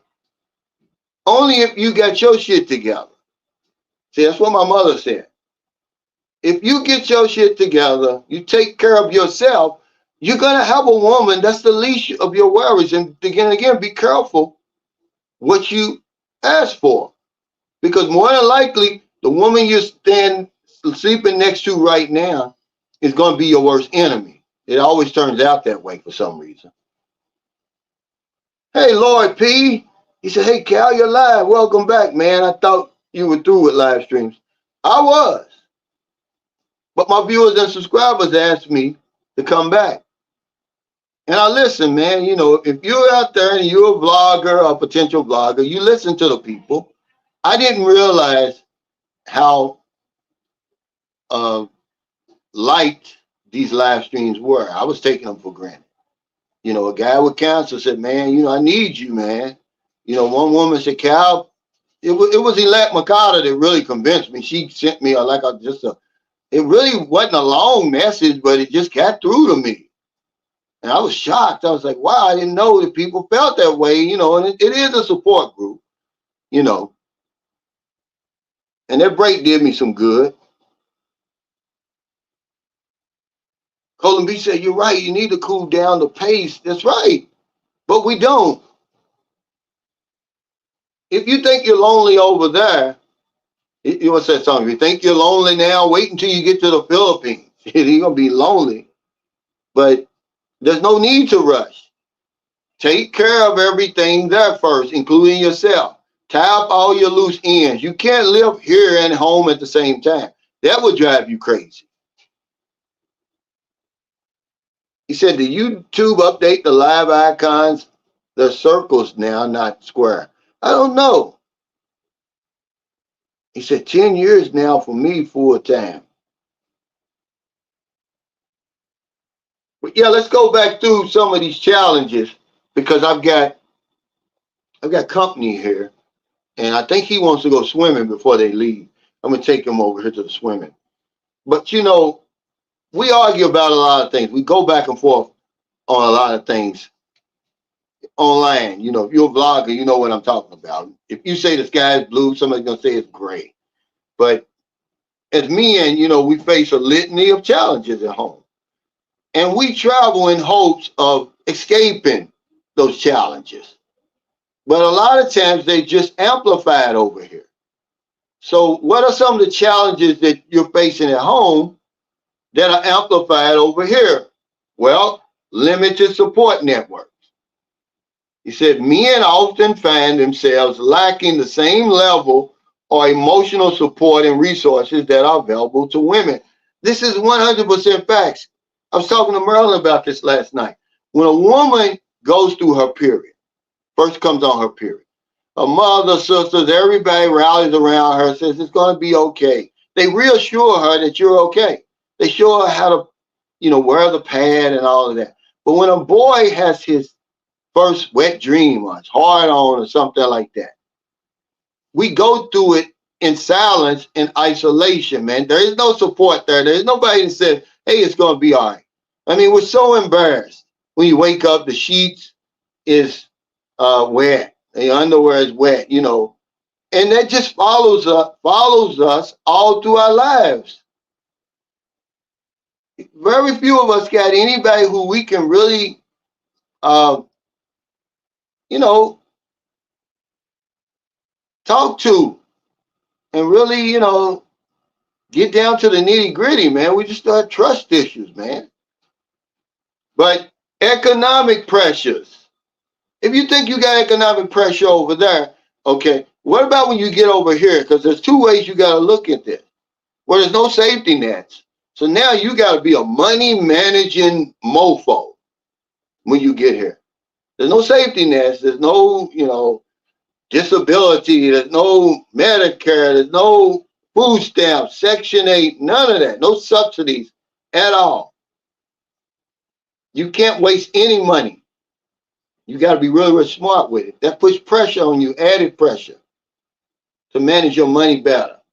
Or it says right here, men often face tremendous pressure to succeed and be the primary provider for their families. So if over there, how much so over here? Well, that pressure is amplified 1,000 times. You're the alpha and the omega and everything in between, man. I mean, that's a lot of pressure. If they want lollipops, you got to buy them. Anything, the lechon, whatever it is, it all falls on your shoulders. So yeah, the economic pressures. I didn't say this one. I missed this. I don't know how. But the burden of strength. See, we're expected to be strong enough to handle whatever life throws at us. I don't know how I missed that. Think about that, guys. I want a strong man. You got to be a strong man, right? Well, what does that even mean anyway? Because I had wrote that down before I even researched this stuff. I said that we're strong, whatever that means. I'm like, well, what does this mean? The burden of strength. That's what we carry. And over here, it's even worse because, when I told my son's mother that, I said, I got anxiety. She looked at me like I was crazy. I mean, she laughed about it. She didn't take it serious, because I'm supposed to be a man. I'm supposed to be strong enough to handle whatever life throws at us. It kind of goes in with that emotion suppressions. We're not supposed to show any weaknesses or anything like that. This is a powerful one here. Because over here, like I said, it's all going to be on your shoulders now. You don't have the support group. You don't have anybody to talk to. You're not at home. You're in a foreign land. Nobody understands you. But you're supposed to somehow handle all that like it's nothing. You better not break down. Okay? This is deep stuff, man. The aggression from other men. Facing aggression from other men for nonsense reasons. Every guy wants to be a tough guy. Show how big and bad he is by beating up someone weaker or picking on somebody weaker. Yeah. You're going to run into that because according to the UN Office on Drugs and Crime, there's no place that a man can go on the planet to escape aggressive behavior and violence. With 95% of the victims, 80 to 97% of the perpetrators. That's just how it is. Just the virtue of you being a man puts you at risk wherever you go. And that's why I asked the question, what happened to the brother in the passport brother movement? Y'all got to take that brother out. Call it something else, but don't call it passport brother, because you're not brothers. You're catfighting. You're taking sides. Nobody can agree on anything. It's not about men coming together, lifting each other up anyway. It's about women. I'm going to talk about that. But yeah, man, aggression from other men, man. See, but I'm going to tell the aggressors out there, as men get older, they're not going to put up with that stuff, man. We're not in junior high anymore. Okay? You're going to pick on the wrong person, especially these guys who, got physical problems, mental problems. They're liable to blow your head off. Okay? And the Philippines does have a stand your ground law. Self-defense over here is taken very, very seriously. I'm just telling you, people aren't going to tolerate that, man. We're in the fourth quarter of our lives. We're older. We thought we were done with all that bullying and stuff like that. Facing false claims. False claims made about you being taken at face value. Oh, he beat me. He raped me. Yeah, everything. He stole from me. He cheated. Okay, there's no recourse for us because they're going to be believed uncritically, with or without evidence, because society is preconditioned to see you as a perpetrator. So it gets exposed over here, it's blown up even more when you're overseas. You don't have the same rights, protections, and privileges as you do in your own country. The man spent 5 years, man, of his life in prison because a woman said he raped her. Never raped her. It was a revenge thing. He hung around with the woman's husband. The woman came to the house looking for the husband. He wasn't there. She thought he was hiding the husband. But she brought the police with him. It terrified his son. So he went to the barangay and filed a case. Well, she got mad. I'll show you. And he raped me. Even though it was a fact that he was 10 hours away when the crime supposed to be had happened. Okay. Took 6 months for her to file the charges against him. And he had proof that she was trying to blackmail him the whole time. Hey, give me $2 million, I'll drop the charge, all that. It didn't matter. When he finally went to court, because you don't have the right to due process over here. You're guilty to proven innocent. You don't have a right to a speedy trial. You don't have a right to a trial by your peers. You don't even have a right to a fair bail. You probably didn't even know that. So he languished in prison for 5 years. But when he finally got his day in court, they looked at the evidence and said, man's innocent. Well, it's too late. 5 years he done lost. Hey, one man's journey. Welcome to the Sunshine Shoulders community, man. Thank you so much for your support. I'm glad you're here, brother. You're going to make it, man. I promise you that. But you got to want to make it. Yeah, let's hit the like button. Self-doubt, man. Everybody goes through it. And do we have what it takes? Are we still relevant? Does this woman really like me? I'm 70, she's 26. Am I making the right decision by coming to the Philippines anyway? Am I making the right decision? You're going to question everything. Because we walk around here like we got it all together. You don't have it all together, man. And you don't have to have it all together.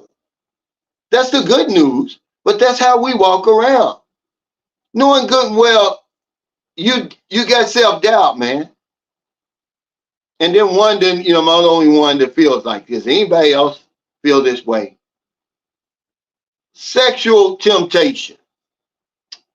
This is a good one. He said, yeah, this temptation is one of the problems men face.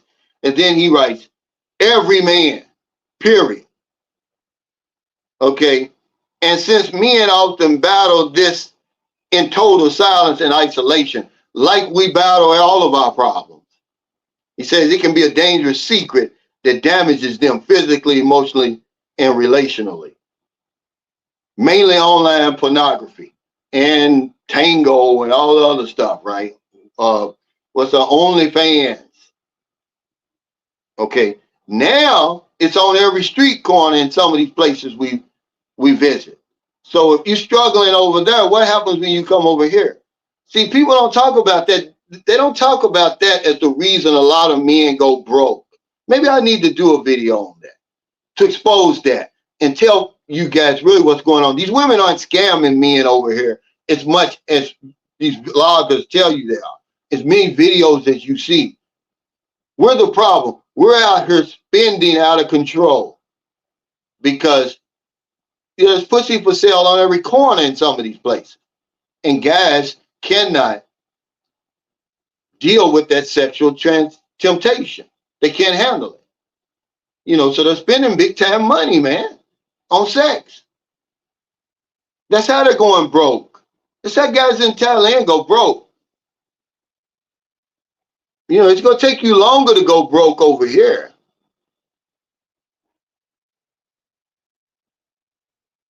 Okay? Hey, Louis said, Calvin, you better go to the VA clinic and put a claim in because you might win. Nah, I was just watching the court case of that guy who was legitimately hurt in Iraq. A wall fell on him, or was it Afghanistan? Well, he went overboard and was coming to the claims, in a wheelchair and everything. They gave him the full, not only the 100%, but everything after that. I think he was getting $9,000 or $10,000 a month. Well, of course, they investigated him. He was at the gym pumping weights. I don't need it, guys. I'm not going to do it. I'm going to leave that for somebody who really needs it. If y'all want, I'm the type of person that I go and get that and then get run over crossing the street. See, I believe in universal law. You won't get away with that. Okay, and universal law is rigid. It's gravity, which gravity is part of universal law. But yeah, you do that kind of stuff now. Or if I go and fake it, then I end up really needing it. I had a friend like that. He's dead now. He wanted so bad to get a disability check because back in the 80s, it was fairly easy to get one. You just act crazy, right? Then they put him on that medication and he went crazy for real. And then he ended up dying.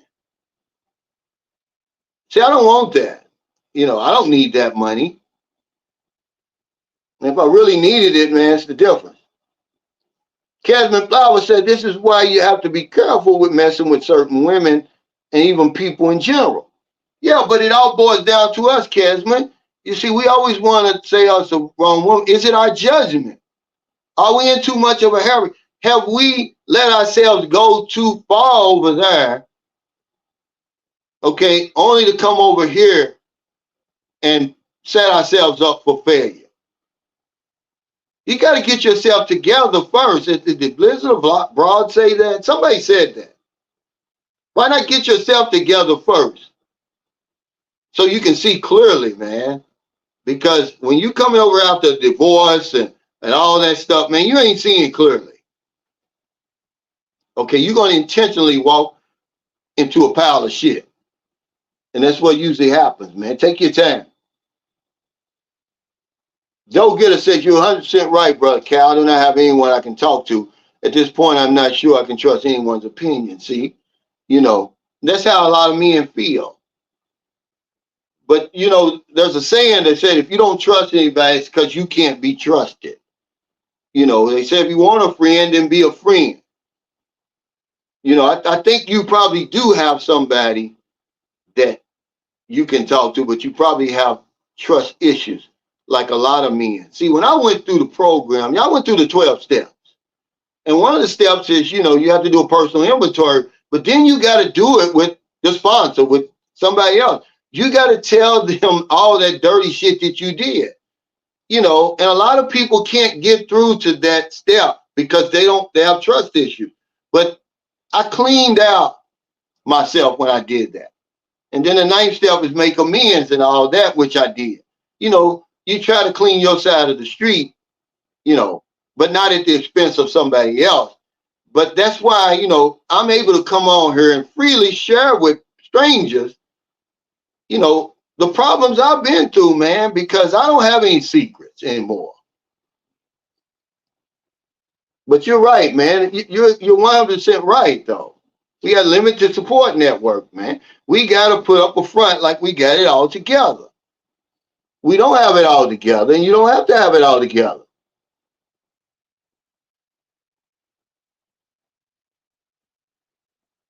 Yeah, you're damn right.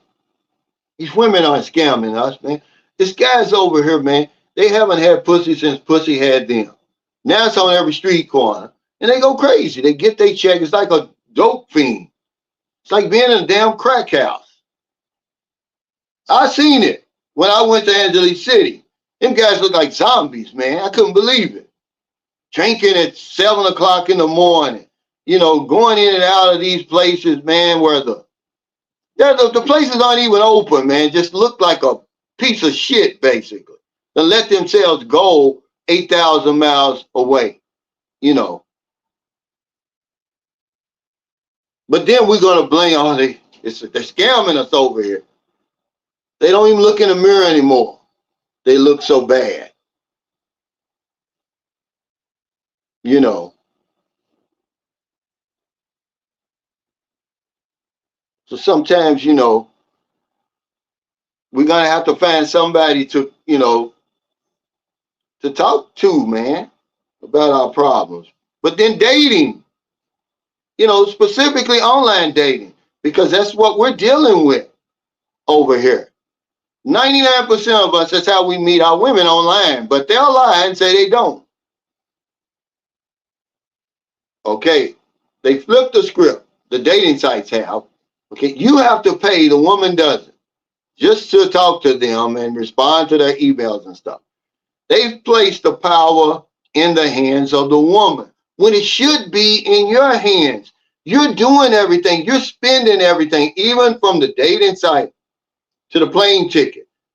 Okay, you got to take all the time out to do that 20-hour plane ride.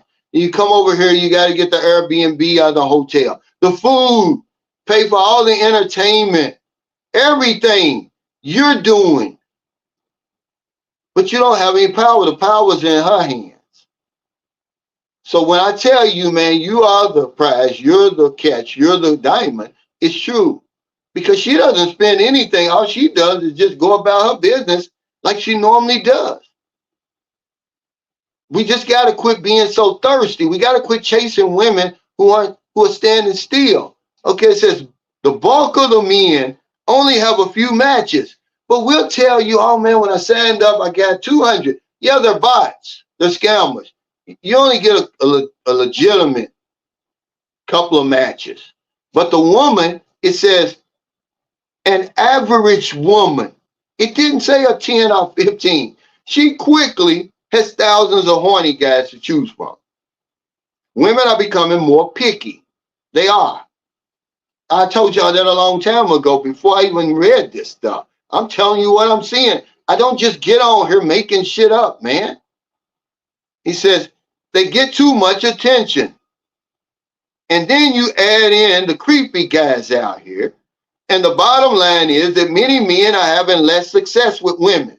So if you're having less success with women, it's going to amplify over here. Because only the circumstances change.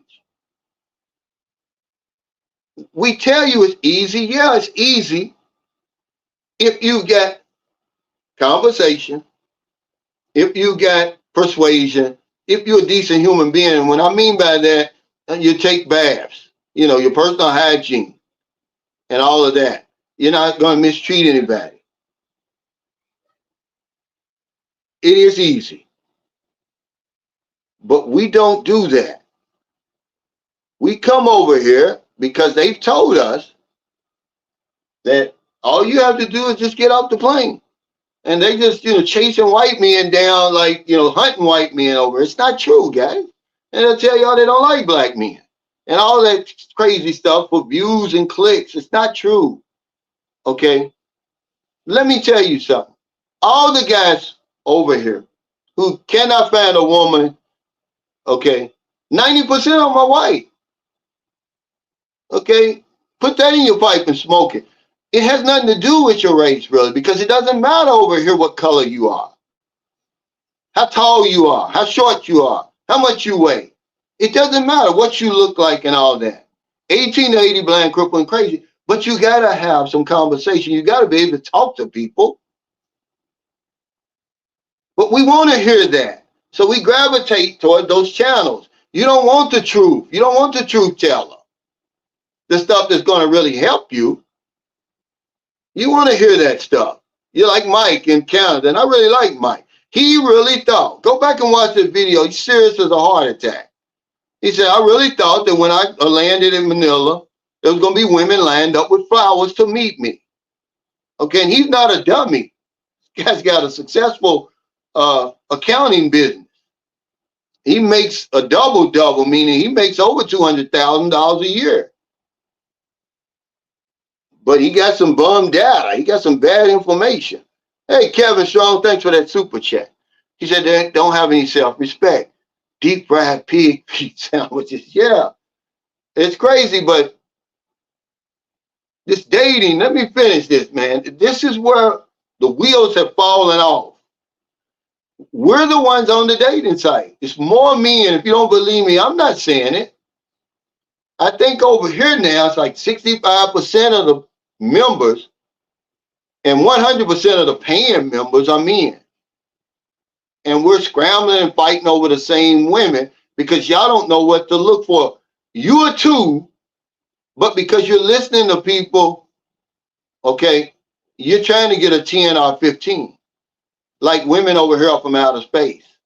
See, one thing I've found out about Filipino women is they're like any other women, really. Yeah, they do some things better than other women, but the difference is the circumstances. Okay, it's just like with your budget. If you're a 3-star in America and you come over here and live a 3-star lifestyle, okay, because you're now in the Philippines. Philippine standards, man, you're gonna laugh all the way to the bank. It's the same thing. If you're dating fives over there and you come over here and get a legitimate 5 by Filipino standards, man, you're gonna laugh all the way to the bank. But what we're doing, man, we come over here, we live in a 2-3-star lifestyle, whatever. We come over here and we look at the prices. Oh, wow, I can live a 5-star over here. And you go broke. Same thing chasing these women. You're chasing the same women, man. A yummy 6 over here, man, is all you need, man. You're 77, damn it. You know what? They got you. They're lying to you. You know, you need money at 77. Okay, to get a good woman over here, but damn, you don't think a yummy 6 or a yummy 5 over here is good for you? Look what you're getting over there, the motherboard. A woman who can't even have sex anymore. The pussy's dried up. Either it's dried up or she got a big ass elephant pussy. Either one. But all of a sudden over here, you want to come over here and get unrealistic. So that's why when you hear these vloggers, man, I'm trying to give y'all the secret. And they'll say, all these guys, they come over here and they settle for the bottom of the barrel. It's not true because they're not giving you the whole story. This guy's over here 82 years old. And just because you might be 42 and the woman doesn't meet your standard, for an 82-year-old, she's a damn piece. But they don't tell you the whole story. These women are not the bottom of the barrel for these guys. They're the top of the heap. They can't get anything near these women at home. But they're telling you that stuff and you believe in it. So you come over here and you're going to try, I want a 10, I want a 15. And you go home empty-handed. Meanwhile, all these beautiful women over here, okay, willing to bend over backwards for you. You walk right past them because you think you're too good. Man, you're 77 years old. Walk with a cane. Okay, ain't had pussy since pussy had you. Dick can't even get hard. And you trying to be all picky. Come on, guys. Let's get to some reality back into the equation. That's all I'm trying to do. Hey, thank you, Harry Shoulders, for that super chat. He says, internet personal security is another challenge amplified over there. Get a VPN. Hey, thank you. You're right. I believe that's how they got my credit cards. But I need a VPN anyway just to access my Fifth Third account in America. I need a VPN. They wouldn't let me get into it. They wouldn't let me access it because they were reading my, the IP address. So once I got my VPN, I was able to get in. And there's a lot of the websites that I have to access that require me to have a VPN. But yeah, that's good information, Robert. And thanks for stopping by, man. Robert, y'all got to see Robert's new car, man. He went out on a limb. He got, man, like the top of the line Volkswagen. He's living his fourth quarter. But see, Harold Teal came up with this Yummy 6. But it's perfect. It's a perfect description of what happens, man, over here. Now, remember, beauty's in the eyes of the beholder, because no one's going to tell you Maryland's a 10, but for me, Maryland's a 10. She checks all the boxes for me, but in reality, she's a Yummy 6, man. There's no way and I'm in my good physical shape, mental shape. I'm not going to get anything like Maryland at home, okay? I'm just being honest with myself. So you think I'm going to pass her up looking for some make-believe woman that these Vargas done put in my head? She's in tip-top shape. I'm going to hit the wall before she does. Would do anything for me and all that. See, this is what y'all walking past, looking for the 10. I'm trying to give you some reality, man. That's really what's over here. Y'all got to get out of that old fantasy, that old fairyland bullshit is what it is, man. Looking for a 10 or 15. You hear these guys talking about that. They don't even have it. And tell you, what's really over here for you. Yeah, the motherboard. That's what I'm looking at. Man, okay, y'all think I'm playing, man. And me and this girl, we're the best of friends. But I can show you a picture of my prom date, and you will know exactly what I'm talking about. I mean, this woman was sexy. She was beautiful. She was everything. But now she's 61. She looks like Fat Albert or some damn bag. I don't know who she looks like. She don't look like the woman I took to the prom. But that's what's waiting for me in America, man. Okay, I'm sorry. It's just what it is. Hey, Casman, thanks for that super chat. Let me read it here. Thanks for that super chat. He said, you will go broke if you put a woman ahead of your survival. Women are great, but if you mess with the wrong woman, she can destroy your life and move on to another man super easy. That's all true, and that's information. That's good information for men, but we're not going to listen to that information. That's true. It's our bad judgment.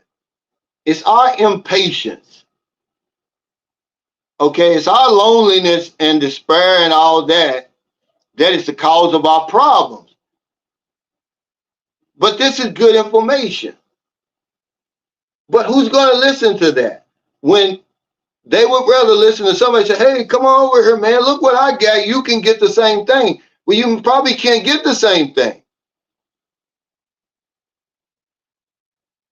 But if you get your head out of the clouds, man, and bring your feet back on the ground, you're going to meet a good woman over here, man. Better than what you can expect at home. That's all I'm saying. Make your mark. He said, I laugh out loud. Got a good laugh. Thanks, Cal, for the laughing ab workout. Yeah, it's funny, man, but it's true.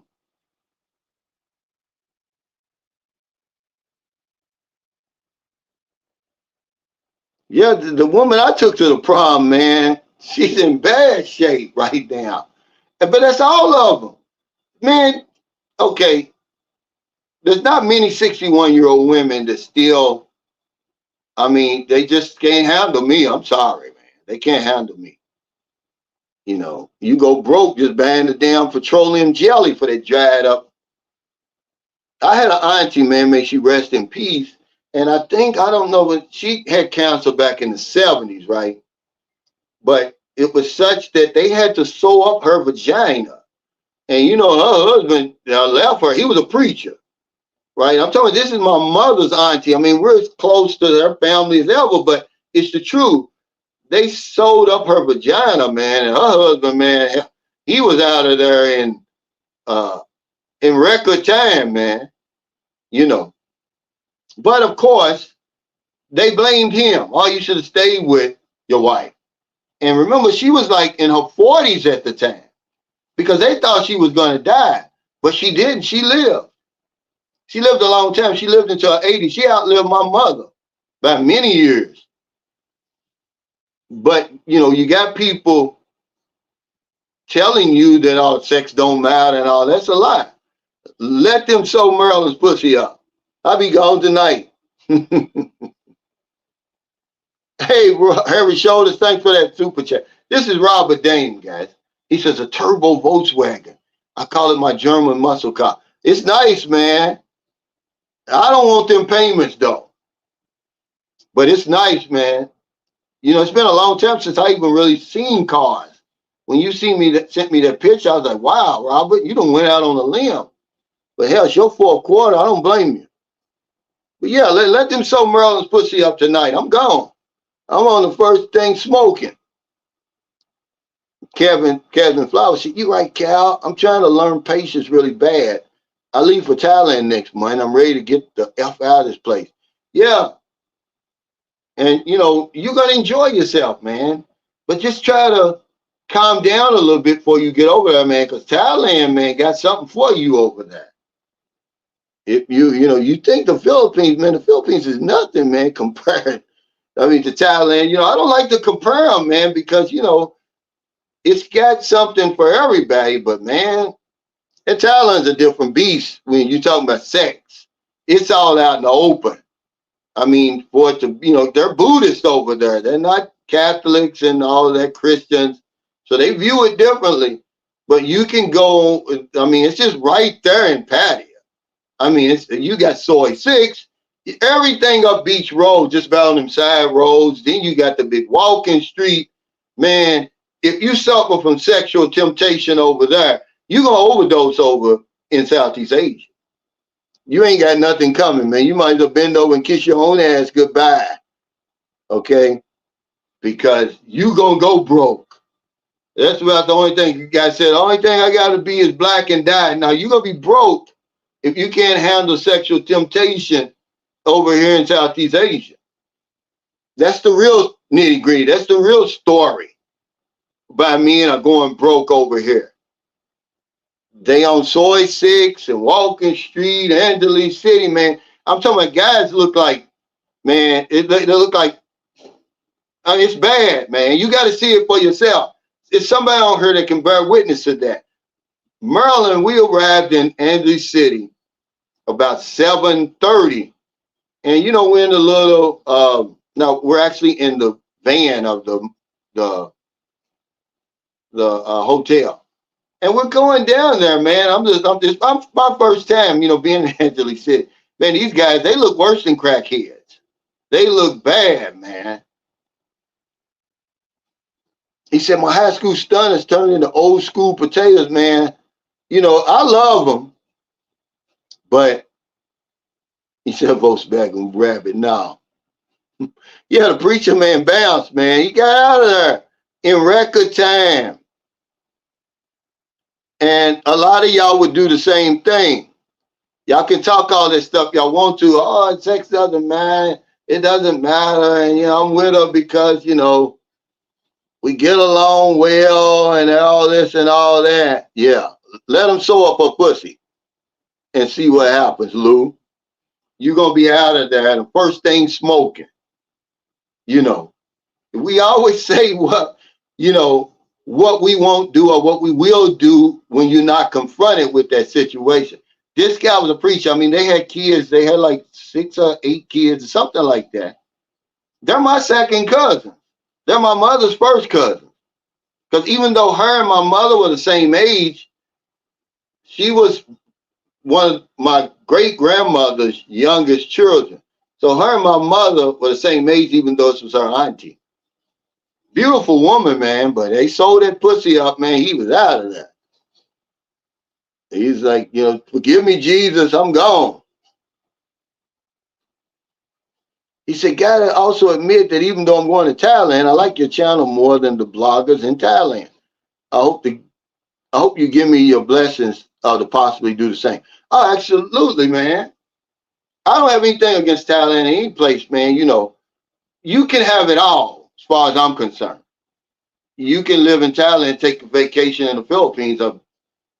Me and Merlin, we're going to Vietnam. That's my next visa run. Excuse me, is Vietnam. You can have it all, man. But you should come over here if you're going to be over there in any period of time.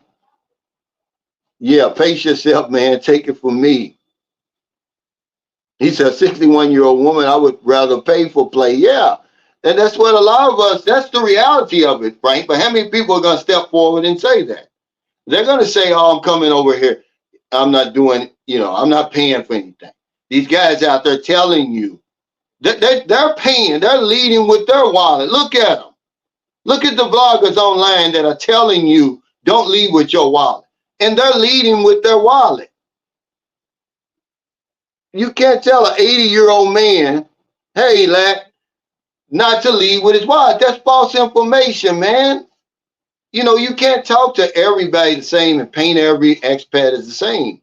If you watching me right now and you 80 years old, you on a walker, you can't see, you shuffling around, okay? You got a seeing eye dog, okay? You can't come anymore. Only thing coming out is a cloud of dust. You better have a fat ass wallet over here in the Philippines. I'm sorry. That's just the truth. But if you're in your mid 40s, you still better have some money because she don't have any.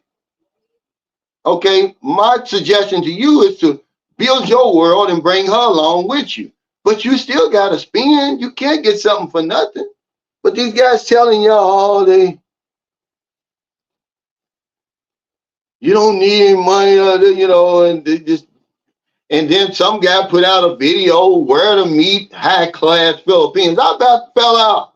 Man, was we in Cagayan or where were we when we saw that video? I'm like, dude, you're not even dating high-class women in your country. So what are you saying? The Filipino women are less than, they're inferior? So that's the point I'm trying to make, guys, about, okay, you're a 3-star over there. You come over here and live a 3-star lifestyle. You're going to ball out of control. He's telling you where to meet or how to meet high-class Filipinas that you're not even used to dating high-class women in your country. How are you going to make that transition, man? That's impossible. But if you listen to him, you're going to believe it because you think that they're going to jump on you the minute you get off the plane. It's impossible for you to make that transition. Beautiful women still intimidate us. Most men are very intimidated by attractive women. But he sells you, and y'all eat it up.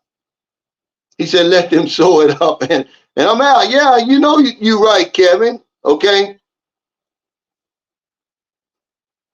Yeah, he said, I brought my 25-year-old Filipino girlfriend to the USA and married her. We've been married for 36 years. Yeah. See, a guy was asking me that the other day. I said, honestly, man, most Filipinos, they go over there and they do what they're supposed to do. They don't run off. Okay, but remember, we're only going to get the bad news is what makes the headlines. It's not the good news.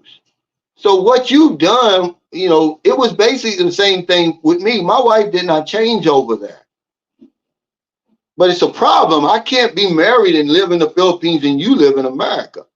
We didn't have any problem. My wife didn't run off. She wasn't looking at other men and all that. And of the circle of people we were hanging around, it was about 7 or 8 couples. We'd meet twice a month or something like that. Certainly on everybody's birthday. We're the only one that split up. The rest of them is still together. The guy I told you that came over here, he was 50, and the woman was 19. They're still together. She's 30 now. and he's the same age as me. And it was the only woman he ever met. So you know what happens, because we're dating Filipinas. Remember, Michael, you didn't get lucky. You just met what's basically over here. Okay, good women, basically. But you can get unlucky. I got some stories now. He said, I'm still waiting on that 53 Shades live stream. Yeah, man. I told him to come on after me to keep the party going. Why won't you do it, Blizzard? Somebody do it. Yeah, man. They'll tell you one thing, but yeah, let them sew their pussy up and see what happens. Yeah, yeah. But, not in America, though. Not in America. But, something happens when you sew up one hole, something happens. It starts pushing something. It's like, putting a banana in your tailpipe. Something's going to back up. It's not going to be the same.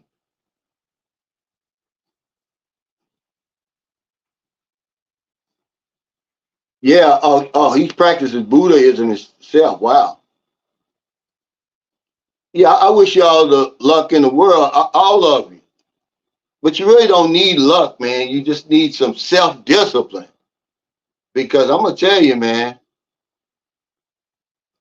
I was just kind of disappointed because they had built me up to thinking that every woman over there was going to be beautiful.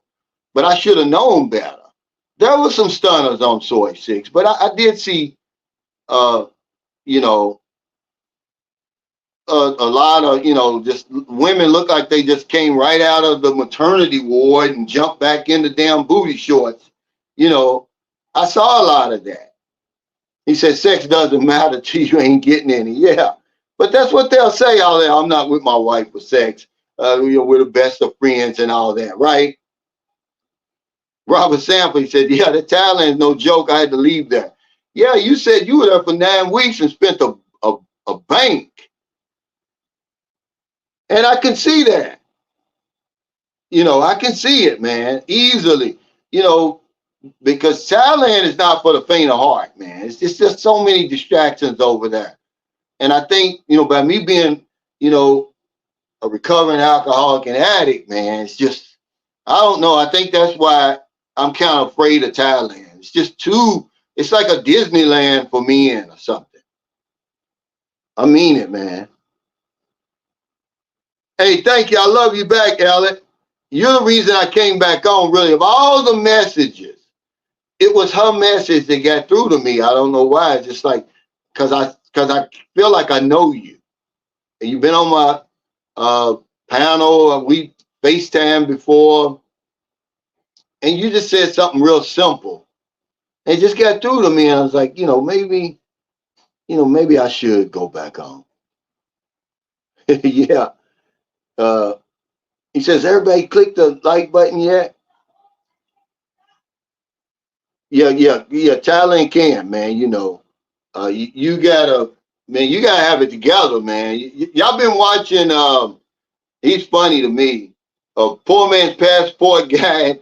I don't think he's ever coming back to the Philippines. But you can see the difference that it makes in some people, man. Yeah, it is, Thomas. It is. It is. We were talking about this earlier. Because they know that's what people want to hear. But it's kind of awkward to me to give advice, really, to men 60, 70, 80, on how to find a woman. It's like, well, what you going to do when you find her? It just, it just seems crazy to me. But that's what they want. They don't really want information, and they, they tell them stuff like, don't leave with your wallet. But that's not true information, man. These women over here aren't stupid, man. They're not with you. They're not going to be with an 80-year-old man for nothing. Or a 70-year-old man, or really a 60-year-old man. Hey, thanks, Jeffrey, man. You've been with me, man, for a long time, man. I'm gonna tell you something. This guy checked on me, him and Danny. They the real deal. You know, it's a lot of people, it's the type of people who I attract. He's been to my house before too. But your driving, man, is bad. But Odette, man, this guy checked on me, man. If you wouldn't have sent me that money you did, man, I don't know what would have happened. I got out of there, man. I was able to get out of there because, see, I was taking it for granted because I didn't know it was going to hit like that, you know. But once it hit, prices went, everything. I couldn't even afford a taxi. Everything went up. Taxis wouldn't even stop, man. I don't know, man. I'm going to tell you how I got my taxi to get me home.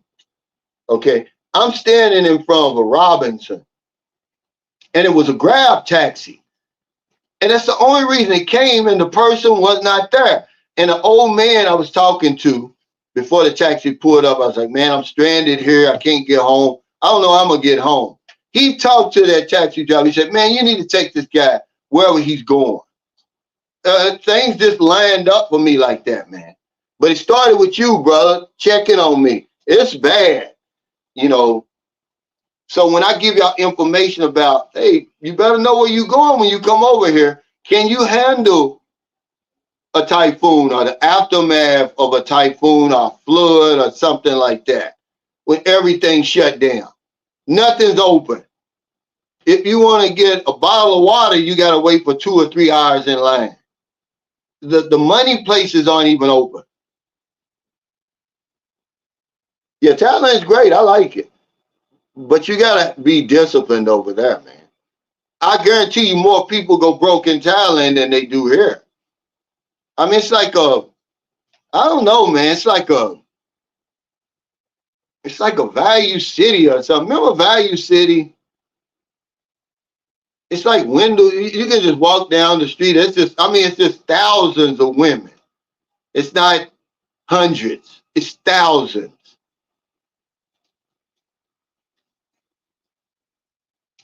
Yeah, Jeffrey, man, you and Danny, man, I ain't gonna lie. Yeah, you know, all women are really in for the bag, but certainly in Southeast Asia, man. You cannot fool yourself, guys, for that. Long as you become all right with it. Remember the guy was on the live stream the other day?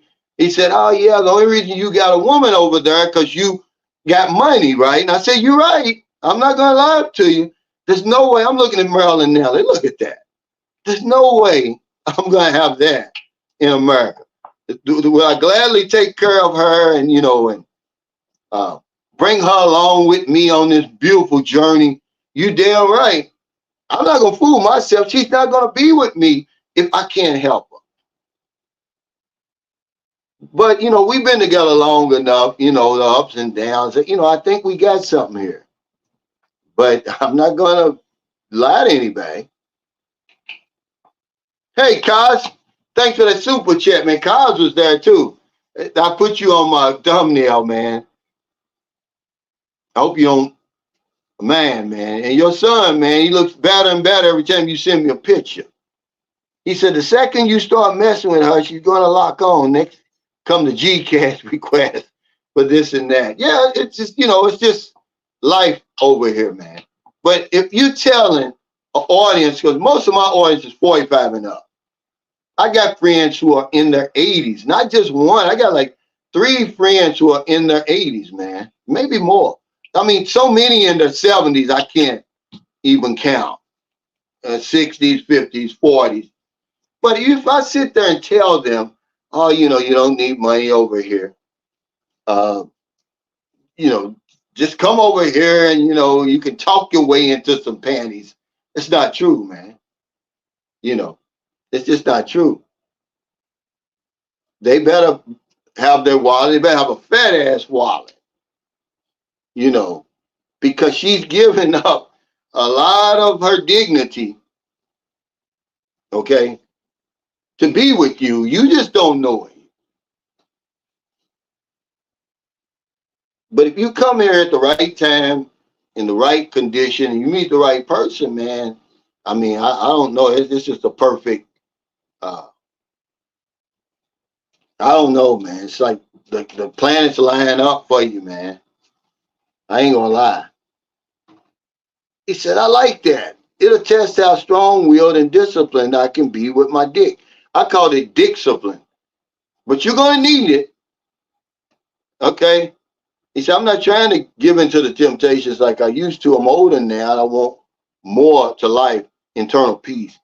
Yeah, man. But it's okay to just go over there because sometimes, like Sonny said, just trial and error.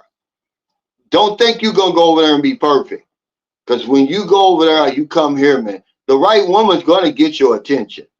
Guys always say, oh, I'm going to be single. I'm going to do this. I'm going to do that. The right woman's going to get your attention. And pretty soon, my buddy got married over here. Cornelius Mack, that's my buddy. And he ain't no dummy. But hell, I think he's 76. Imagine. She rang his damn bell. Something rang his bell. It sure don't. Yeah, money talks, man. Bullshit walks. You think you're going to get a young, attractive woman over here and your bank roll is on fumes? I doubt it. But, you can convince guys, you can't convince guys that's not true. He said in Thailand, it's really alcohol that gets most of them women second. Yeah, I believe you. Because alcohol is certainly a lot cheaper.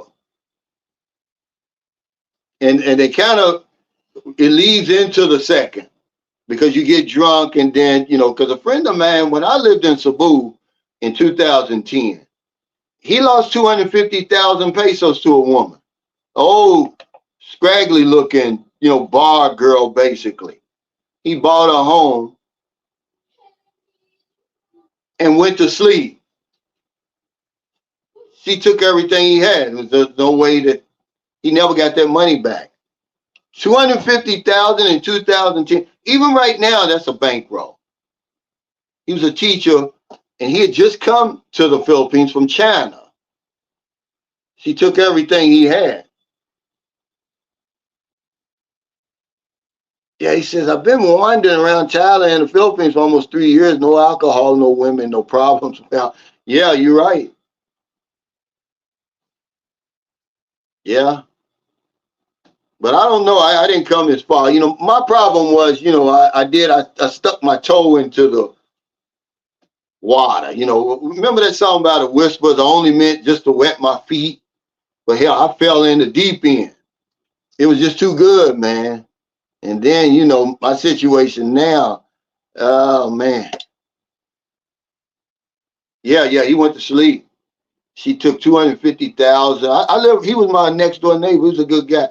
He used to go to the waterfront casino all the time. And he played with Manny Pacquiao. I was in Manny Pacquiao's wild days when Manny Pacquiao was running wild, drinking, womanizing. See, I was over here in his heyday.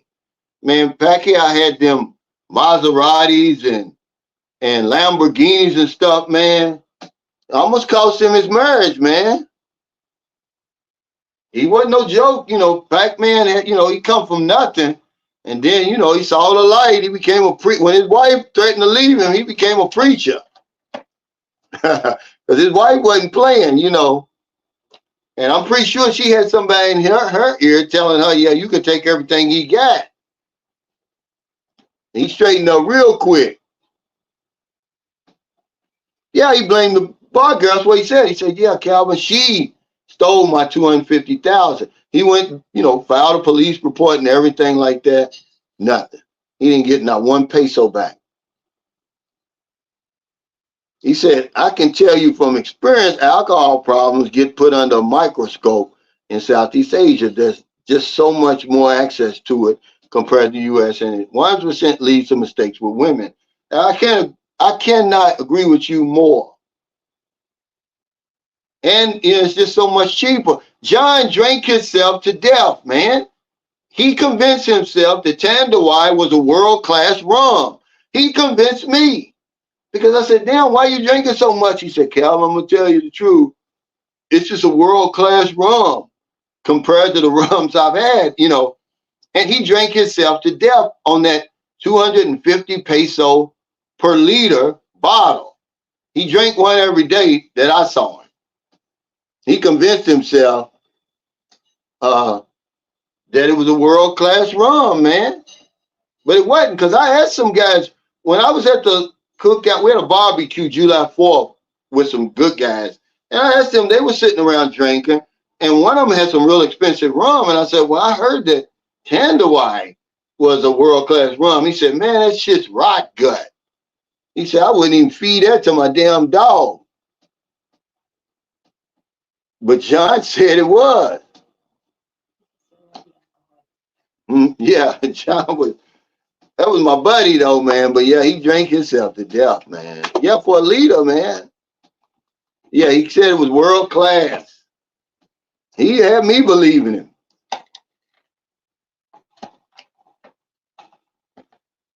He said, "That's what happens when you never been anywhere." Yeah, a can of Strong Zero is 100 plus 56 calories per can, no sugar, but it will mess you up. Yeah. He said, that stuff is horrible. He said, I had it and it sucks. It gives you the biggest headache, man. John swore about that stuff. And then when I put him off my channel, I said, look, man, you can't drink in my house anymore. He poured it in a damn water bottle, acting like he's fooling somebody. I said, man, I drank for 23 years. That's alcohol in there, man. And John was drinking like water. I ain't gonna lie.